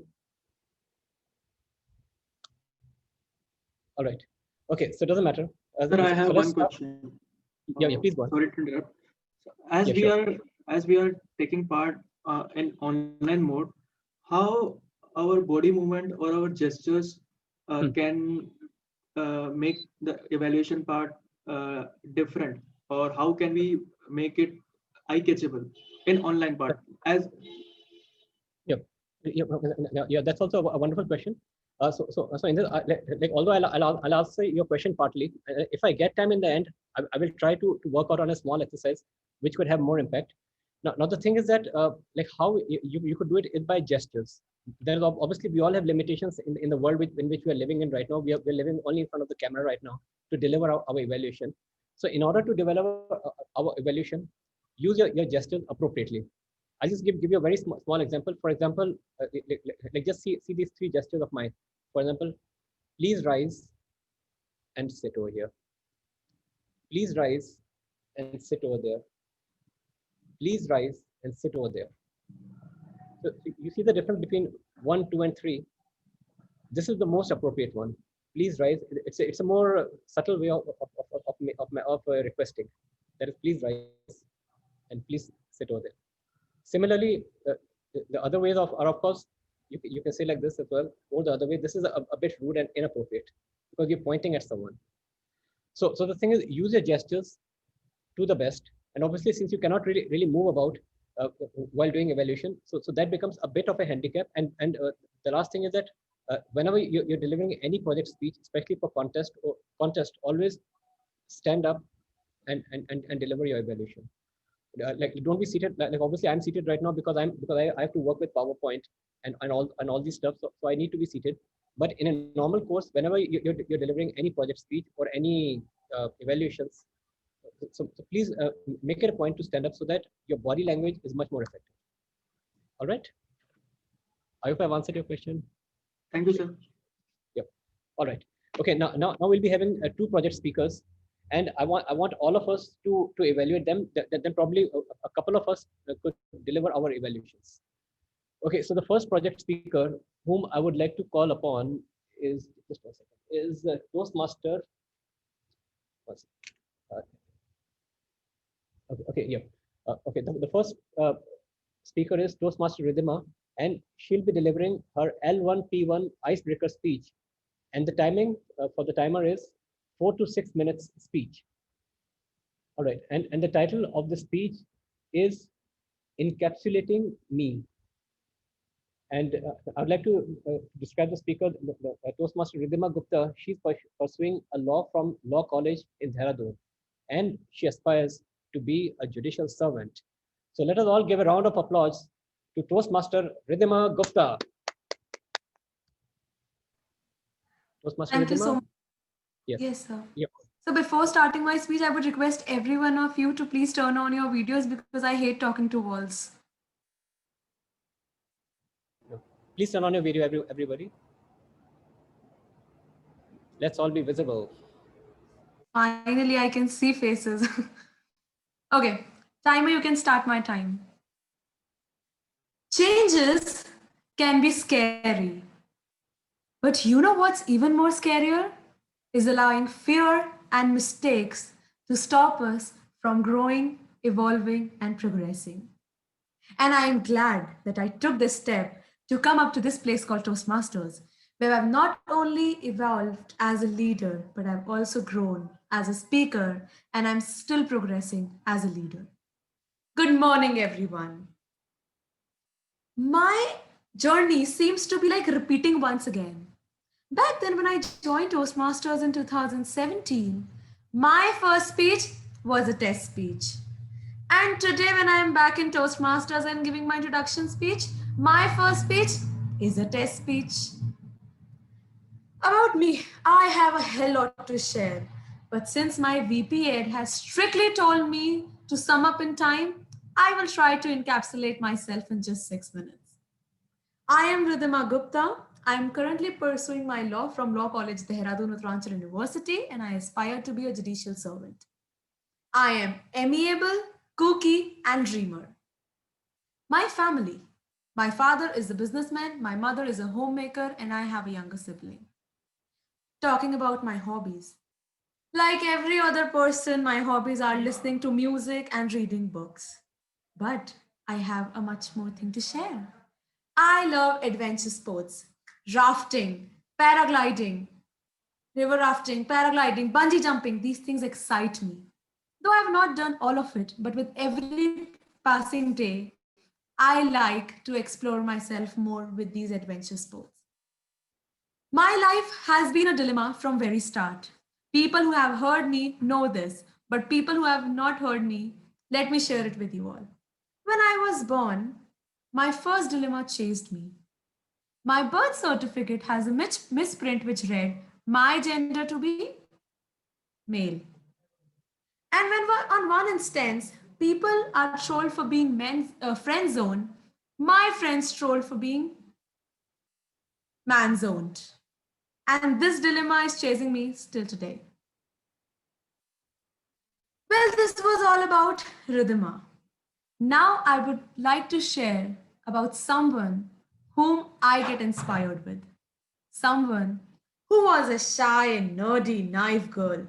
But today, she's much more confident, young, and an inspiring person. She is Toastmaster Ridhima. This tag Toastmasters has changed my life completely. I joined Toastmasters back in 2017. And no, I'll be very honest, I didn't join it to improve my communication and leadership skills. I joined it because my brother forced me to be here. He said, you do nothing on Sunday mornings, you are good for nothing, you cannot talk to people. And I just came in here because I thought, yes, this way I could get up early on a Sunday morning. I would go and sit on a corner and just look at the people speaking. But to my shock, they called me on the stage and I created a mess. I introduced myself in the most miserable way I could. But somehow, the motivation that everyone gave me, I joined this place. My first challenge here was to take up a role of a timer. Oh my God, I'll have to speak for 1 to 2 minutes. Are you serious? I again created a mess and made a lot of mistakes. But the motivation that people gave me, I could now take up more roles, grammarian, TTM, TMOD, and GE. And somewhere I grew as a communicator, as an orator. There came another challenge, how to be a good speaker. Well, when I gave my first speech, as I told you it was a test speech, there were 12 people evaluating me and I thought, oh my God, I have so much improvements to make. And oh my God, I have so much strength in me. But I didn't give a speech for 2 months. Friends, that pause taught me that consistency is a key. If you are not consistent with your work, nothing can help you. And I realized to be a good speaker, I have to be consistent with my work, with my speeches. And I started to give my speeches. And trust me, earlier the VP Ed was giving me a hard time, poking me to give a speech. Now I gave a hard time to the VP Ed because every time he floated the form, I was like, I will give a speech. And he was like, Ridhima, you gave a speech the last time. Wait, give other people chances as well. And I was like, okay, fine, give it if you wanted. Now, I was confident as a speaker. Now, giving speeches excited me instead of frightening me. But see, Toastmasters doesn't leave you still any day. Came up another challenge. Now you have to be a leader. I started my leadership journey being a VPN.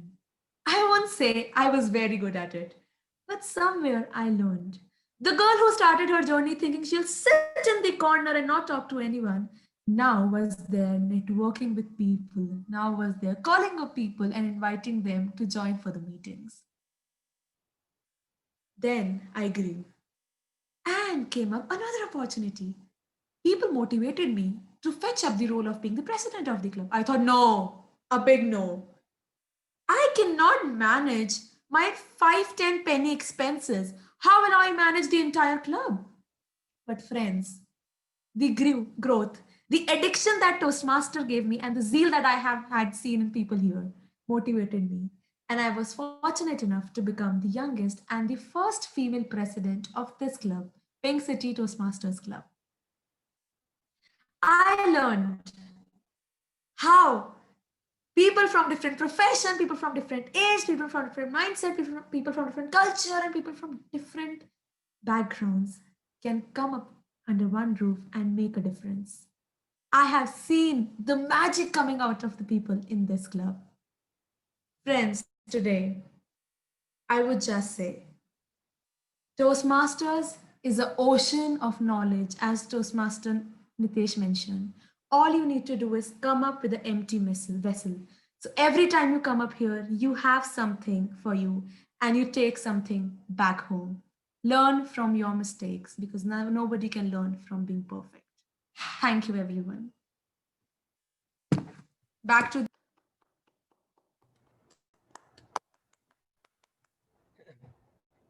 Can we have a huge round of applause for Toastmaster Ridhima? Come on, everybody. Yes. Wasn't that a wonderful speech and a really inspirational one? Okay, now I hope that all of you have evaluated, because you all have to participate in the evaluation session right now. So fill up both of these two forms which I had given to you, which I've distributed to you, and start writing on them, because it's going to be both a written as well as a verbal evaluation for Toastmaster Ridhima for a wonderful inspirational speech which he has delivered right now. Okay, what was the time? Can the timer tell me the time taken for Toastmaster Ridhima? Yes, 7 minutes 4 seconds. Oh, 7 minutes 4 seconds. Okay, so please note down the time for the timer for the speaker, and please fill out both of these two forms. I'll give you exactly 1 or 2 minutes. I'll give you 2 minutes. Timer, you can just let me know once 2 minutes pass.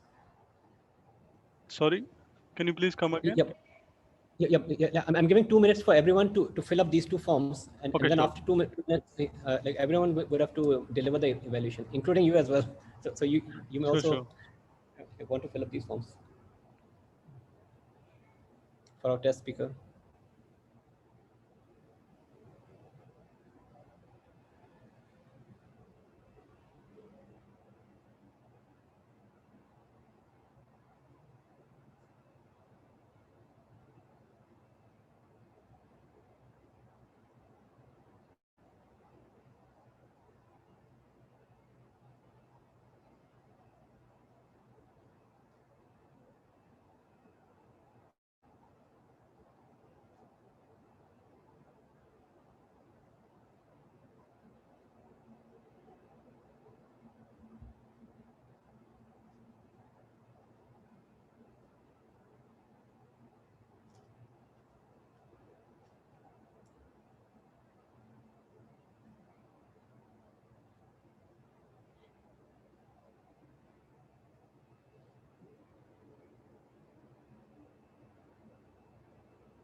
Time up, 2 minutes complete. All right.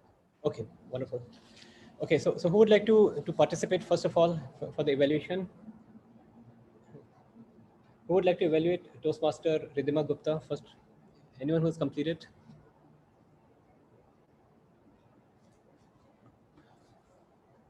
I will be providing suggestions based on your evaluation, or I will be evaluating the evaluators. That's what you could say. Anyone who would like to go first? Yeah, hi, sir. I would like to go. Sorry, who's that? Toastmaster? Ayushi. Yeah, okay, all right. Toastmaster Ayushi. Yeah, please proceed. Thank you so much. Dan Meniel, the author of Peaceful Warrior, once said that it's not about the destination, but it's all about the journey.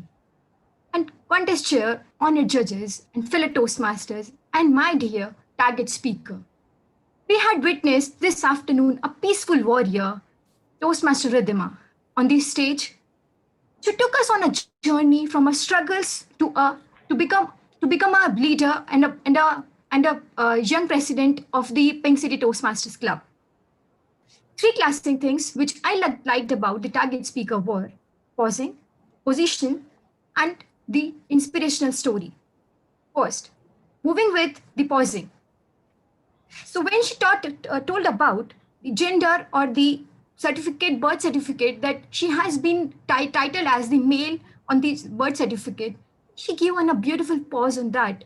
The the birth certificate has been tagged with the male was a very good point to highlight. Second, talking about the pausing. When you were talking about the confident, young, and aspiring, you took a pause and you let the audience to sync with the strengths or the good points within you. And talking about the third point of the pausing, when you talk about that we need to maintain the consistency or the flow, and whenever we lead something to become a better speaker, then you took a short pause so that people can understand, yes, consistency is best and we need to maintain that. Second, talking about the position. So when you told about, when you're talking about the confidence and young expiring, so you was taking the example of hand gestures, and you was mentioning like you was using your hand like this, and you was pointing out this. So that was giving a very great idea to the audience, like what are you differentiating within with. And talking about the inspirational speech, so you told about that your brother pushed you to join the Toastmasters journey, but even after so much struggle, you came out to the best, and you are living your dream, and you have become a good and a great speaker. But to make your journey more magical one, there are some few recommendations I would like to highlight on. I would like to see you more on first. I would like to see you more on putting up the questions to the audience. So, like as you could have asked the audience, like, have you ever been in this situation? Or you could have stated some points like you must have like any question which relates to the situation of the audience, like you must have been there on my place, or you must be struggling there at this point. So this must have engaged the audience to your and connected to your story. And second upon which I would like to more to see you on the standing position. So if you have if you have good stand and you could have delivered while standing, so you could have used the better stage, because when you highlighted 3 points that back in 2017, so when you was the test speaker, and now in present and now future, so you could have used the stage better, because you could have moved to the left side of your room to show the past. You could have used in the center to show your present, and you could have used the right side of your room to show your future. So this could have marked your presence more. And for third, the most important thing I would like to see you more on the romantic breathing. So what it is all about. So you could have taken a breathe in and breathe out, and you could have shown the more confidence while you were speaking, because somehow I was feeling there was some shaking in your voice. So you could have been more confident if you could have used the practice. But overall, kudos to you. You was excellent. You was flawless. within your points. Just want to see you more on pausing and position and questioning towards the audience. And yeah, time max with like past, present, and future. Overall, just want to highlight one point that you portrayed the best landscape in our mind. Thank you so much. Back to TM. Wonderful. Yeah. Can we have a round of applause, everybody? Yes. Thank you, Toastmaster Ayushi. I'll just give you a brief feedback on your evaluation. It was an excellent evaluation which you had. First of all, what was the time taken, the timer? What was the time taken by Toastmaster Ayushi for this evaluation? It's 5 minutes. Oh. All right. So 4 minutes, to be specific, 4 minutes, 30 seconds. 4 minutes, 30 seconds. So I just want to ask one thing. Like the timer didn't like ping me on the chat box even. Like he has just noted red. So he pointed out green and yellow even. So how could I know that the time is being up? So that's the problem that happened with me as well. I was waiting for the green card and ekdam red came in and I was like, oh, and I had to just sum up and juggle up in the end. Okay, so the problem is that I also had to write out the analysis, so I'm not able to exactly do it. And in case of Ridhima, I think I was so engaged in listening to you. So after 4 minutes, even I started the time, but the message I forgot to mention. Okay, doesn't matter. So for any future evaluator, we just take care about that. All right, so Toastmaster Ayushi, you are an excellent evaluator, and you had highlighted most of the major points very well. And like it was totally a CRC approach based on what I had mentioned, and a lot of things were mentioned very well. But there are just certain areas which I would like to give mention for improvement. First of all, that is although you started extremely well, but I felt that in the part of pausing, that is you took up a lot of. Although it's a very important point which you had highlighted, because Toastmaster Ridhima had paused very well to express a point, but like actually you'd given 4 or 5 examples which could have been condensed into one single example. That is, I like the area where you paused at this so and so area, like when you said about the birth certificate, when you mentioned about the confidence and so and so. And so that would have been sufficient, like rather than pausing and then again sub points of pausing. That really wasn't required, because that took up a lot of time of yours. Then secondly, like instead of saying you was, consider saying you were. You were is a correct way of mentioning it. There were about 4 or 5 places where you mentioned you was. So consider using you were. And the third thing is that again in the recommendation, like although you used it very well, you could and what other suggestions you gave, especially for us, that is for her to stand, because once she stands, we would be able to see more of the body language as that gets expressed much better than as compared to how she is how she's doing. But then the thing is that probably you could have also mentioned on how it has to be done and what the although you did mention the impact. I'm not saying you didn't mention it, but and you also mentioned on how she could have had a better stage presence, but what is the impact it would have had. So if that could be highlighted, so that is one point which was slightly missing. And similarly, the same thing also came in breathing also, when you mentioned that is in breathing again. If you could give an example and highlight that, so that would have added more credibility to your evaluation. But overall, it was a wonderful evaluation. It had all the key ingredients, all the main ingredients of what an evaluation should be. You had also done the summation excellently. Thank you, Shivang. Thank you. Okay, next evaluator. Who is coming next? Who is evaluating speaker Ridhima next? Come on, don't be shy. I want you all to become better evaluators. Anyone who has completed?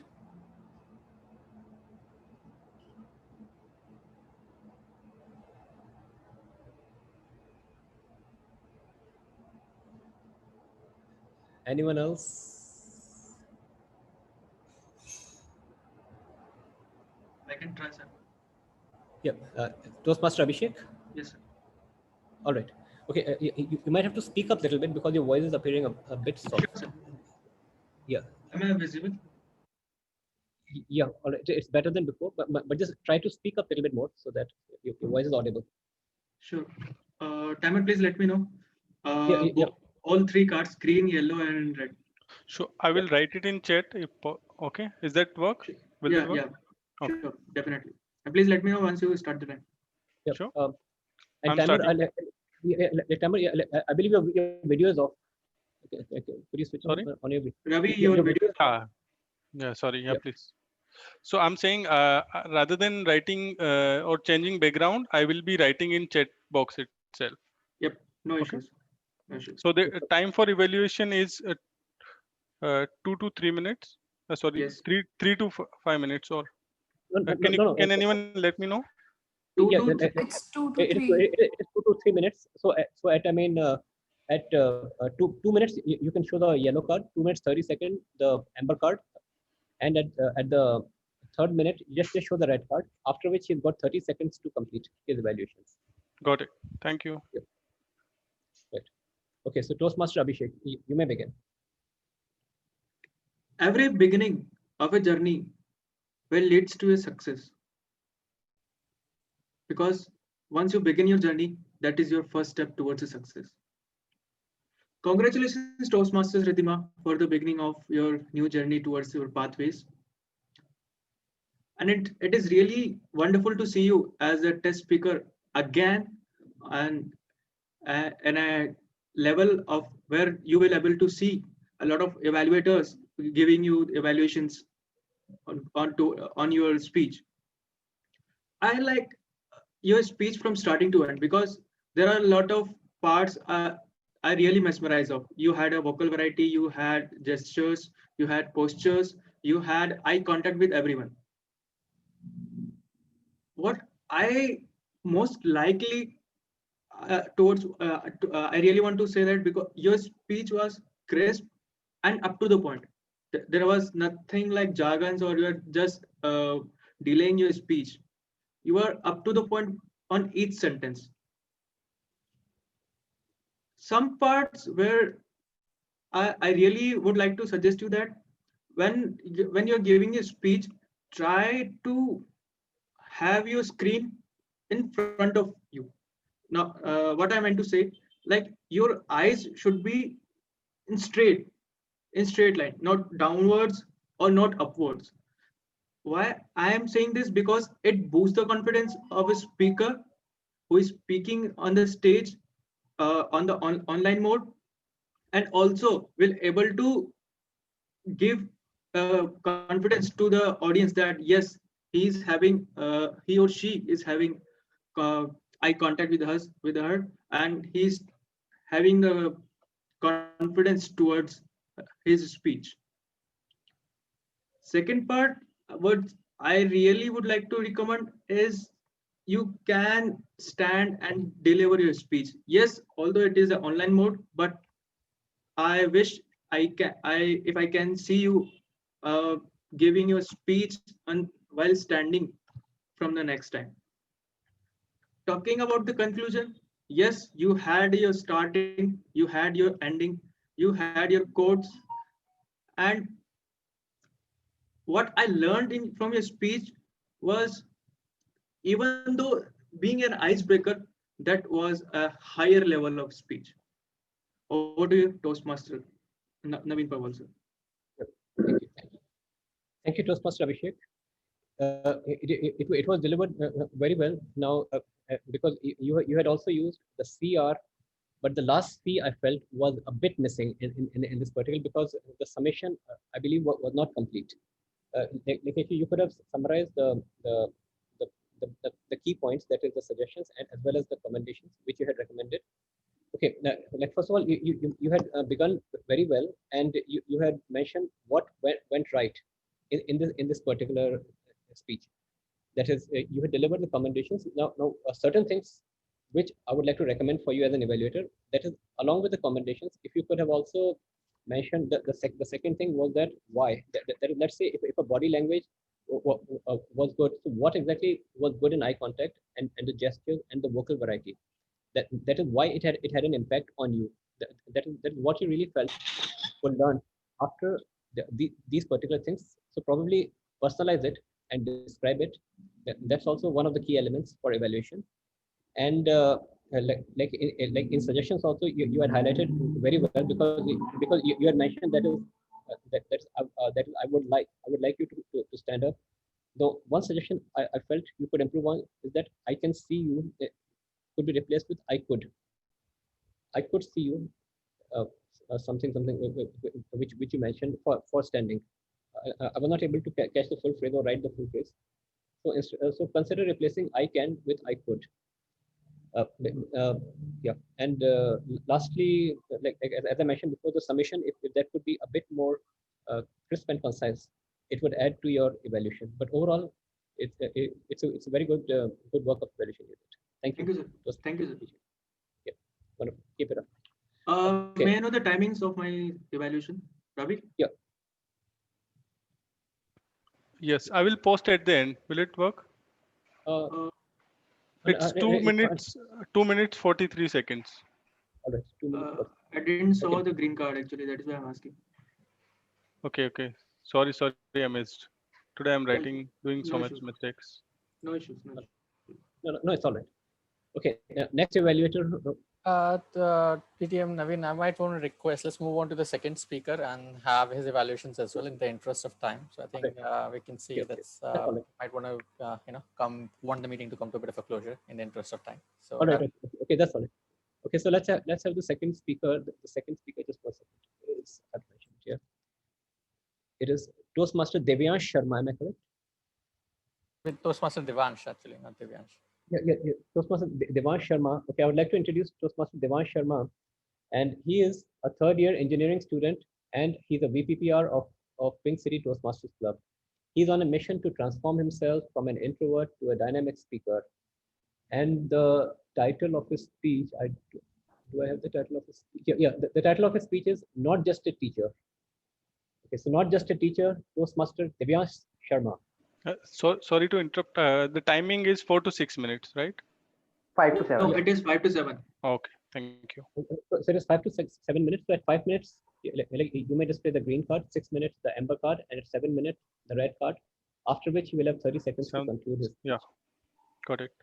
Okay, and I'll also read out the objective. I'm sorry, I missed out the objectives.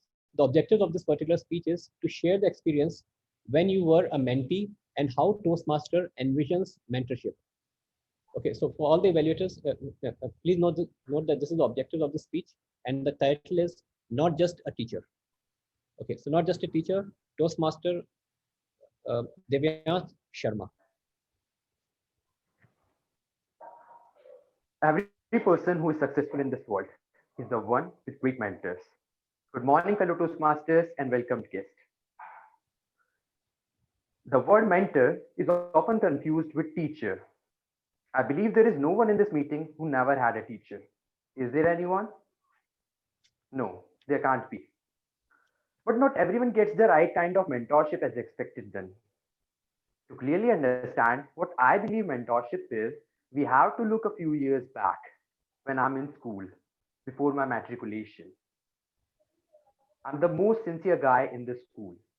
That is how everyone talks about me. A simple, obedient, intelligent, and silent guy. Silent? Yeah, silent. Maybe because of the impact of some bad memories of my dark childhood, I became indifferent to others, and consequently, I struggle with people. I hesitate in talking to them, initiating conversations, and expressing my emotions. Even if someone else tries talking to me, I indirectly give a signal that get lost. I'm not interested. Though that is not intentional. Deep in my heart, I too have an urge to talk and express what I truly feel. But it seems like it is not my cup of tea. I'm really concerned about it. But the irony here is something that I consider as a problem for myself is getting me compliments from my teachers. They say, he's an ideal student, never speaks in the class, never talks to anyone, and studies well in every subject. Oh my god, he's so cute and innocent. He is a silent gun. He never speaks in the class if you ask to the class, but knows everything if you ask personally. He actually does not need to speak because his marks speak enough for him. He's just my favorite student. And here I am shocked as well as confused that whom should I choose as my favorite teacher? Well, few days passed in the same monotonous way. I cleared my 10th with 93%, opted for science in 11th standard, and here comes a phase when I got my mentor for life in the form of my chemistry teacher. Her name is Prerna, and just like her name, she's a person born to inspire. For first few days, she just observed me carefully. After knowing more about me in detail, she started one-to-one interaction with me. Even if I seemed initially reluctant, she always encouraged me to express and open up. From then onwards, she was constantly supporting me and motivating me in every possible way. And I used to wonder, she must have the power of listening something that is not spoken and seeing something that is not shown. But that is how she is. She is not just teaching me chemistry. Her purpose is to make me feel confident about who I truly am. She say, Devansh, you say that you don't have a family to talk. But in reality, if I ask a small first standard student to the principal of the class, you're so popular that everyone knows you and would love to connect with you. And guess what? After that, my school seniors started interacting more and more with me. They used to ask me questions and I used to guide them. I used to give them counseling sessions on how to study well, how to score well, how to remember whatever you read, and so on, but with full confidence. That is when I could see the change in me. But next year, my seniors passed out. Prerna ma'am too had to leave the school because of some personal reasons. But the learnings are still not gone, and the seed of confidence inside me is continuously growing. Prerna ma'am is just not a teacher for me. She's a true mentor who made me realize that some beautiful connections with genuine people can add greater meaning to your life.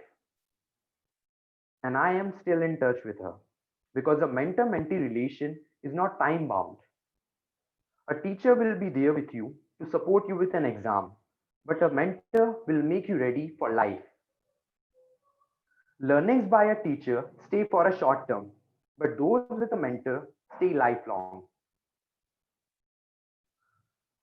Teachers are easily found in schools and colleges, but mentors are not necessarily found there. You can find them at any point in your life, even here in Toastmasters. This is a platform designed to make you a good mentor and help you find one. But remember, mentoring and teaching are never the same. So always just seek a mentor, not a teacher. Seek a mentor, be a mentor. Thank you. Back to you, Toastmaster of the Day. Okay, can we have a huge round of applause for Toastmaster Divyan Sharma from everyone? Wonderful, Divyan. Very well delivered speech. Yep. Okay, now let's have, okay, now since we're running out of time, let's have 30 seconds for everyone to please come out with evaluation. Or 1 minute, I'll just give 1 minute for everyone to draft an evaluation.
Okay.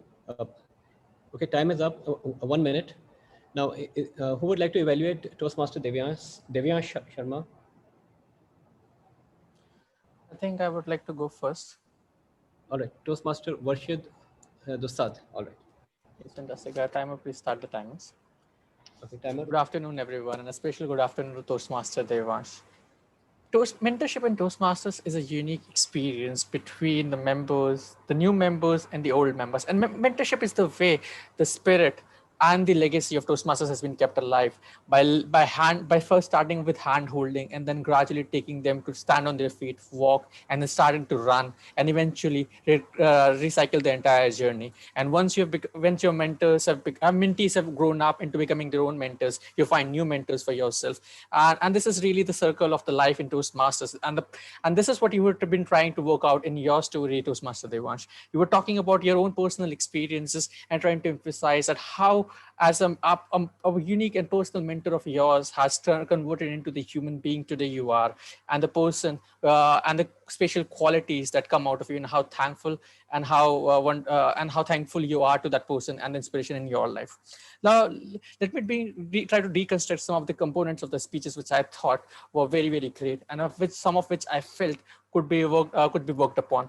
To start with, I would definitely say that you are one of the rare people who have taken up on yourself to stand up and give a speech in an online setting, which is sort of a rare occurrence these days, because it is just way too easy to be comfortable to sit on your chair and just deliver and talk in the speech. And while it is easy to give by sitting on the stage on the seat, by standing up, you have broken the mold and put yourself into in a discomfort zone. And kudos for that. I would definitely say that your style elements have been quite on mark. By standing up, you were able to make full range of your body actions, and your gestures were coming through when you were making sweeping actions, talking about the journey of your life and emphasizing on different components, talking about how your teachers helped at the specific timings when you were happy, your eyes was glimmering with excitement, and talking about, oh yes, I've become the mentor to small students, the principal is talking about, and those expressions and those body languages are coming out and or radiating out of your style. But let me talk few things about your the recommendation aspects, which I feel and they were mostly focused on the content aspect of your job. So I would say that I believe that in terms of your content, it took a little bit of more time to get there. Now, in this speech setting, we are aware of what you're going to talk about, so that they decrease the impact of that unawareness. But I would definitely emphasize you that in a general setting, you would want to make your point very, very quickly, and you want to zero down on the key crunch of the story more quickly. That it is about mentorship. It's about a story of journey. It's a story of hope, and that's what you want to get about. Another thing which I think is that I would have loved to know is that you should not be talking too much in abstracts, but talking more about examples.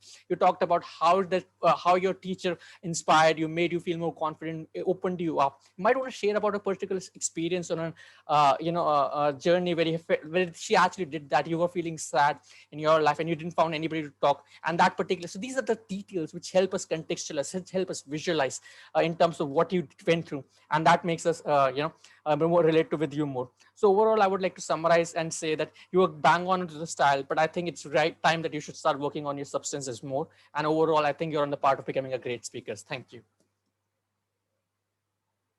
All right. Thank you, Toastmaster. Toastmaster Warshit, yeah. All right. Okay, now you had given your evaluation very well. You've highlighted a perfect CRC approach by giving a proper commendation. You have done the proper analyzation, and that is what is really expected. Analyzation has to be proper, because without the analyzation, you will lose out on the key marks for any evaluation speech. Okay, can you hear me properly? Yes, yep. yes. Yeah. All right. Now there are just certain areas which I felt you could improvise upon. Like first of all, you had mentioned the commendation, but like also for everyone, I would like to mention is that also add why this was a commendable point. You mentioned the style elements and that he was standing and that was a wonderful thing, but since he was standing, we were able to see him clearly, and it had a proper impact on everyone, because he could emote himself. So just although I'm not saying you didn't mention why, but if you could just be a little bit more explicit on why, so that would have made it more impactful. And similarly, now one important thing, like for you and also for the previous evaluators, is that do mention that is whether he met the objectives or not for this particular speech. Like I missed mentioning it even for the previous evaluators. So I mean, since I had read out the objectives of this particular speech, so were those objectives met or not? You might want to highlight that in your evaluation. Okay, so this is a key thing for like for a project evaluator. But if you're an evaluator for a contest, you do not need to mention it. But if you are an evaluator for a club meeting where the evaluations have been, where the objectives have been read out, do highlight that in your evaluation. That is, did you meet the objectives, or were there any areas in your project speech where you felt the evaluations, where the objectives could have been better met? So this was just one thing.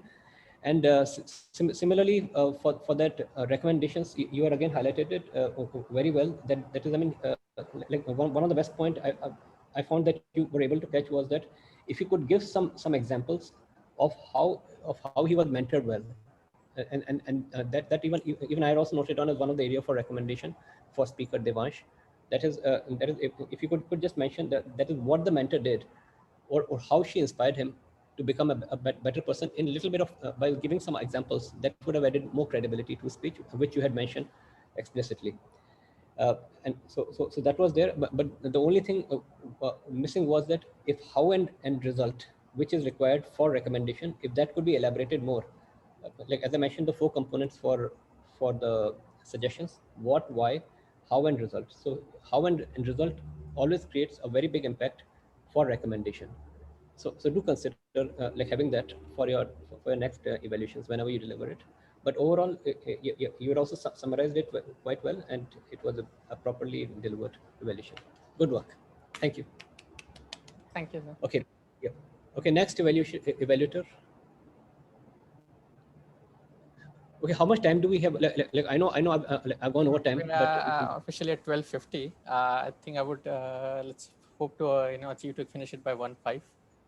Rapid. Okay. So I've got another 10 minutes, right, to complete. Yes. Okay. Okay. So we just have another two evaluators, 2 or 3 evaluators. I think Okay. so I think 2 or 3 might stretch it a bit here. Okay. So let's have one more evaluator for this speech. And anyone else would like to? Toastmaster Harsh. Yeah, Toastmaster Harsh. Can I? No, sorry. Toastmaster Harsh. Okay. After that, we'll have you as well. We just have 2 more evaluators. One is Toastmaster Harsh, and then you. Okay, I have not. Varshit, I have not opted for contest. So if somebody who has opted for contest. No worries, sir. It's no issues there, sir. Okay. Nonetheless, since you want to do it, it's our learning session. Okay. It's only learning. So let me start. Good afternoon, everyone. A very good afternoon to Toastmaster Devansh. It was a marvelous speech. Congratulations to you. I would like to appreciate the background which you have decided for this speech, the clothings which you had during the speech, and the clarity of voice during the speech. These 3 at the onset were the things which I liked most, and your clarity of voice was very clear. Body language was up to the mark, and your gestures was also very good. To me, one thing which I like most is the example which you have given about your chemistry teacher, that she has inspired you a lot, and she has actually extended her role from a teacher to become a mentor. And that, I believe, at the end you could have explained a little bit more to impress upon the all audience that we all should try to go a little bit out of our role, like my teacher has done for me, and she did a perfect job of coming out of a role of teacher to become a mentor.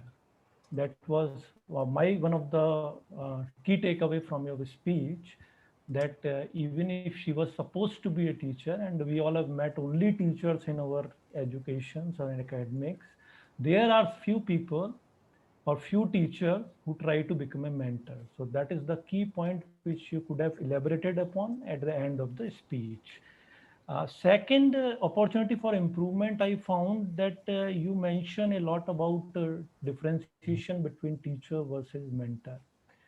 So you can shorten this by 3 or 4 statements which you have made, because at the initial you have set up the context that this is going to be a speech about differentiation between teacher and mentor. And rather, which earlier evaluator also said, if you could have given few examples about how that teacher, chemistry teacher, has inspired you, so that could have been the overwhelming, you can say, icing on the cake. So overall, it was a wonderful speech, inspiring speech, except few recommendations like you can elaborate the teacher versus mentor to give a final comment to all the audience, that we can also come out a little bit from our roles and we can do extra bit. That would be the, you can say, outcome of the whole speech. And another thing is, another one thing, I personally believe that there was some very long pause which were not supposed to be there.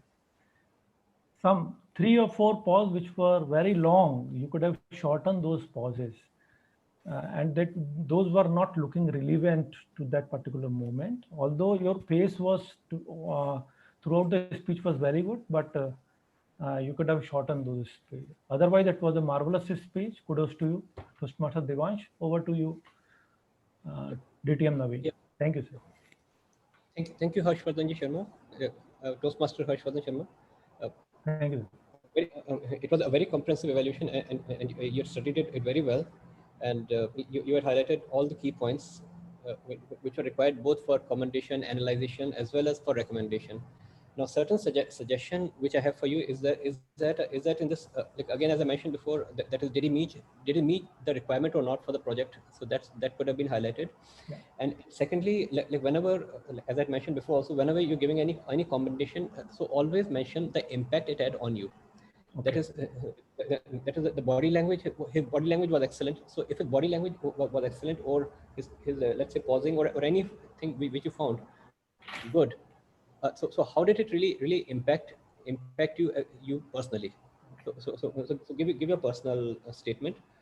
And now for the recommendation, as you had mentioned, that is, he had mentioned too many differences between the, let's say, teacher versus mentor point. So what did that really lead to in in this particular speech, and how he could have improved it, and what is and what would the end result be? That is very important. The end result.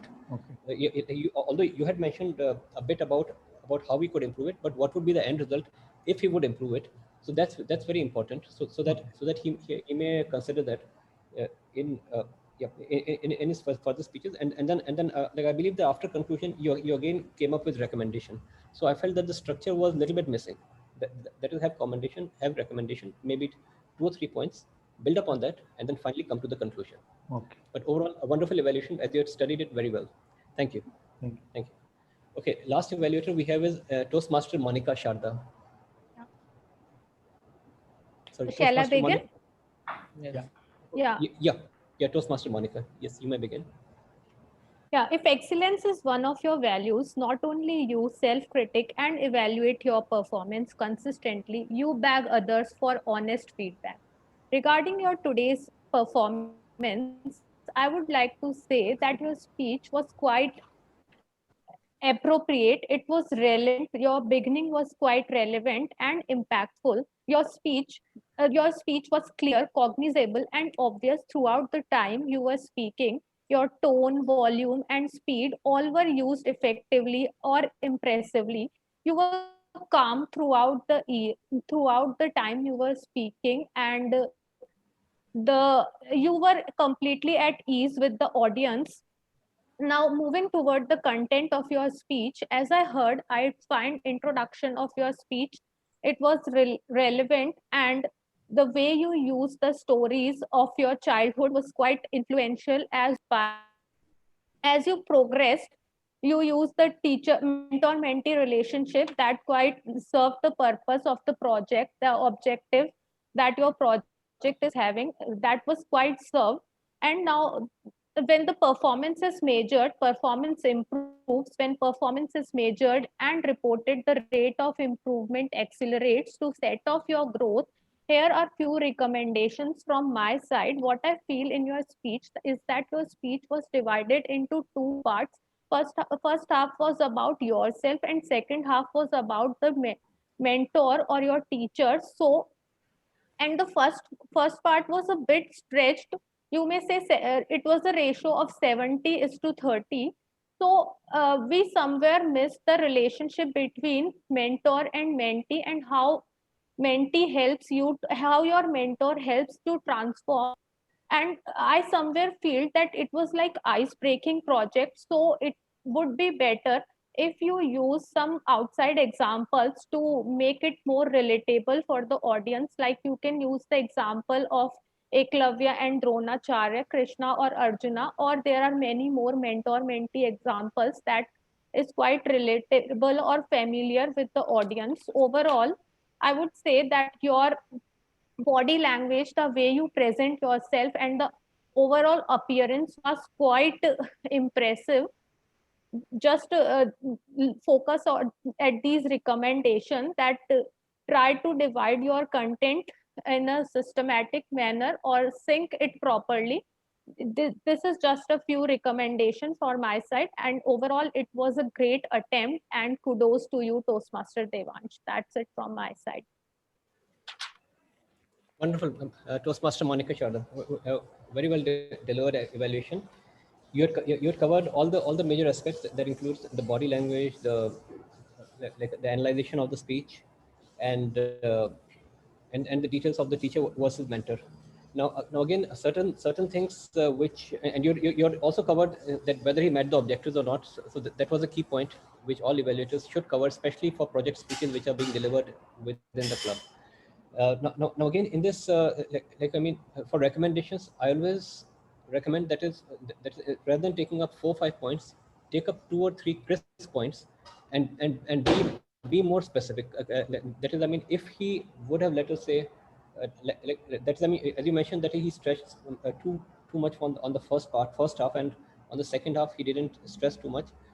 And you had also mentioned that is why that is how we could have done it, but what would have been the result of it if he would have done it. So do consider on the result, because the fourth aspect is something which a lot of evaluators do miss, because that's what really inspires a speaker to ensure that in the subsequent speeches, if he can get a better result, then what he should do. So what, why, how, and result. So do stress on the result. And secondly, again, in the commendable point, you had mentioned what he did right. So, and I mean, apart from what, also mention why. Like as you might have mentioned, might recall, I mentioned for the commendations, what and why are two important ingredients for any commendations. So let's say, for example, he had introspected his speech, and his speech was relevant, and the volume was good, and if that was good, so how he created impact. So just try to be as specific as possible for any commendations and recommendations. Even if your points are less, that doesn't matter. Even if you got 2 points for commendation and 2 points for recommendation, that's wonderful. But build up on those particular points. So that's the key for evaluation. Can I, Yeah, can please I go. ask one question? Yeah, so I was kind of bit rushing out of the time. So I have to miss few commendations. So I was bit confused what it is better to miss, either commendations or recommendations. They So both are, no, they both are equally important, commendations as well as recommendations. But I mean, what I generally, or generally the evaluators do is that they generally pick up a 1 or 2 commendable point, and explain that point well. That is much more important, rather than having 5, 6 points for commendation. Like, I mean, the key points which you felt were the highlight of your speech for commendations, pick on those points. Similarly for recommendation, just pick up 2 points, or if there is time, 3 points maximum for recommendations, and build up on that and explain it well on what he could do to improve it, how he could improve it, and what is the impact it would have had if he would have improved it. So what I did wrong was I tried to cover all the commendation points in one word. That was quite not correct, right? That's not, that's not required. Like have maximum 2 or 3 points, and build up on that. Explain each and every point well. That is what really counts. Okay. Thank you. Yeah, thank you, Toastmaster One. Okay, so with that, I'd like to conclude today's session. I'm sorry I went a bit over time. Generally, I tend to go over time in all my workshops.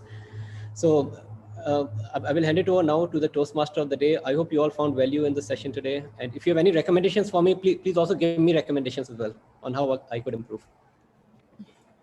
It was a wonderful session, Navinji, and we all learned a lot through this session. And I personally believe this is not only the session for Toastmaster, it is a session for all of us who are into the profession dealing with team members.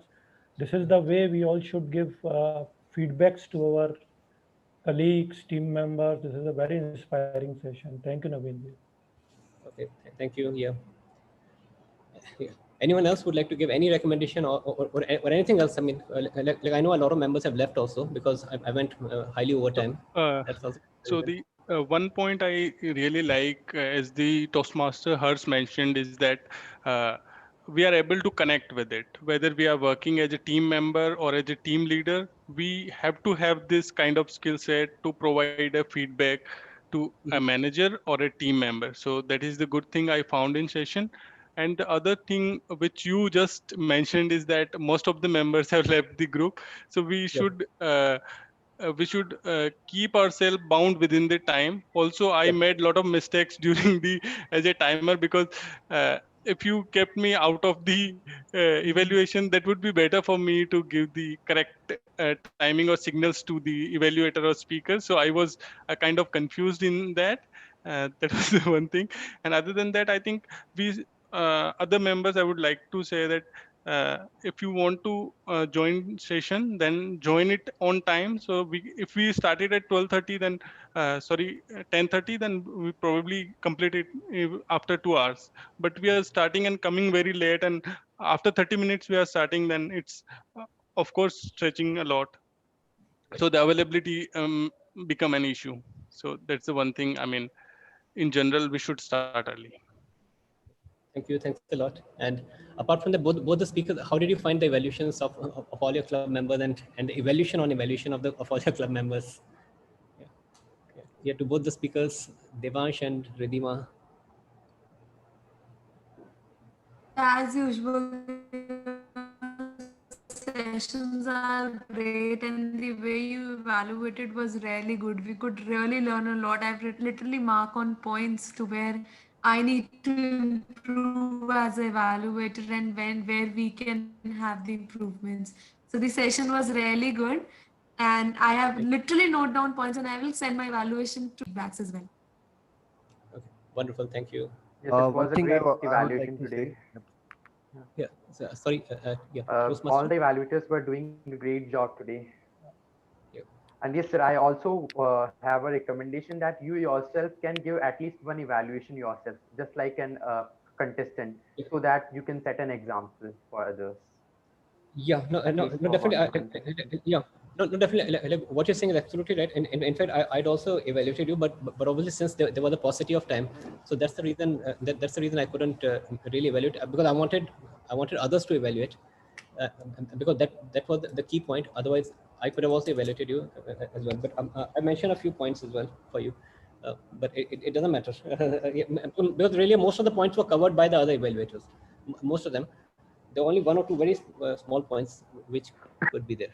I mean, Right. nonetheless, thank you, sir. But I might recommend on that, and maybe if you get an opportunity, can you just take a screenshot of the notes you have taken for as your own evaluation of these two speakers, and can you send it around to us, that we can also have a look at what your thought process was in the evaluation, and at the same time, both the speakers can get to know what the evaluations were from your side. Even if you cannot really get a verbal evaluation, that written form or your notes can help us to cover that gap. So that will be. No. But actually speaking, I mean, the way I've written it is very messy. So if I send it to you, it'll not be a proper way. But like for both the speakers, I'll just improvise it, and then I'll just send it for both the speakers, for Ridhima as well as to Toastmaster Devinash. Yeah. Yeah. All right. Nonetheless, okay, Toastmaster Shubham, please give. Yeah. Shubham. Yeah. Anything. I would like to say, like, it was a superb session, especially for me. It is very useful. I have fear of evaluation. Okay. For this evaluation contest, I nominated myself for contest master in order to get rid of evaluation. So basically, it was very useful session for me. Thank you. No, like evaluation is very important. I mean, it doesn't matter even if you make mistakes or even if you perform badly.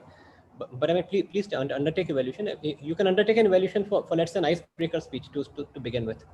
It doesn't matter. I mean, it is just explaining to the end user, to the end speaker, on what was right and why it was right and the impact it had on you and how they could improve further. So just to give that in detail, it's a very simple thing. There's nothing really in it. It's just motivating the speaker on how to perform better. That's what is there in it. Thank you. Right. Yeah. So thanks a lot for having me and I mean, do participate in the contest, like whether it is a table topic contest or evaluation contest, and all the best to everyone else. And in case you'd like to ask me anything else, please feel free to contact me at any time. I'm always there for you. All right. Thank you very much, sir. Everyone, please let's give a big round of applause to PT Navin Parwal for his wonderful session. So one last thing, if I may request all sir in the maybe if you could be okay sharing the slides with you. I think that were packed with really powerful content, and if you could go back and review them at a later stage, that would be very valuable. And apart from this, like what I'll be doing is that I'll be sharing the slide which I have by which I delivered today. So I mean, all the slideshow will be very important for you, especially whenever you're beginning evaluation. Like do go through that slide because in that also the examples are given. So please go through that example and I mean wherever you can use it or incorporate it, please use it very well. Thank you very much. That will be fantastic. If you could share it on the same WhatsApp group or maybe that will be fantastic. Right. All right. Thank you very much, sir. I might request this the last thing. Please everybody turn on the video and let's have one last group photograph as a memory of today's session. So, timer Ravi and Toastmaster Abhishek. There we go. All right. Everyone, thank you very much for coming in today and staying until so late. Nonetheless, it's a great pleasure to have all of you in today's meeting. It was fantastic, thank you, sir, very much. Even after staying up very late till night in 1 o'clock in Singapore time, taking one workshop and then coming this morning again and taking another workshop. So kudos to sir for that. And with that, thank you very much. I suppose everybody is now prepared and armed with some useful and valuable information for contest next week. So we hope there will be amazing participation. Just a reminder, people who are not, who are yet to decide if they want to participate, today is the last day for nomination for evaluation contest, and the contest chair is Toastmaster Shubham. So please send out your confidential nominations to Toastmaster Shubham and only Toastmaster Shubham and nobody else. And that would be it. And in the coming week, let's please be aware of, you might be requested for 2 hours or so for contestant briefing before the contest. So in the online contest, we have contestant briefing which starts 1 or 2 days before the contest and not on the day of the contest. So you might have to take out some time. Will be the draw of the order, and the contestant briefing about the behaviors of the online meeting will be taking place.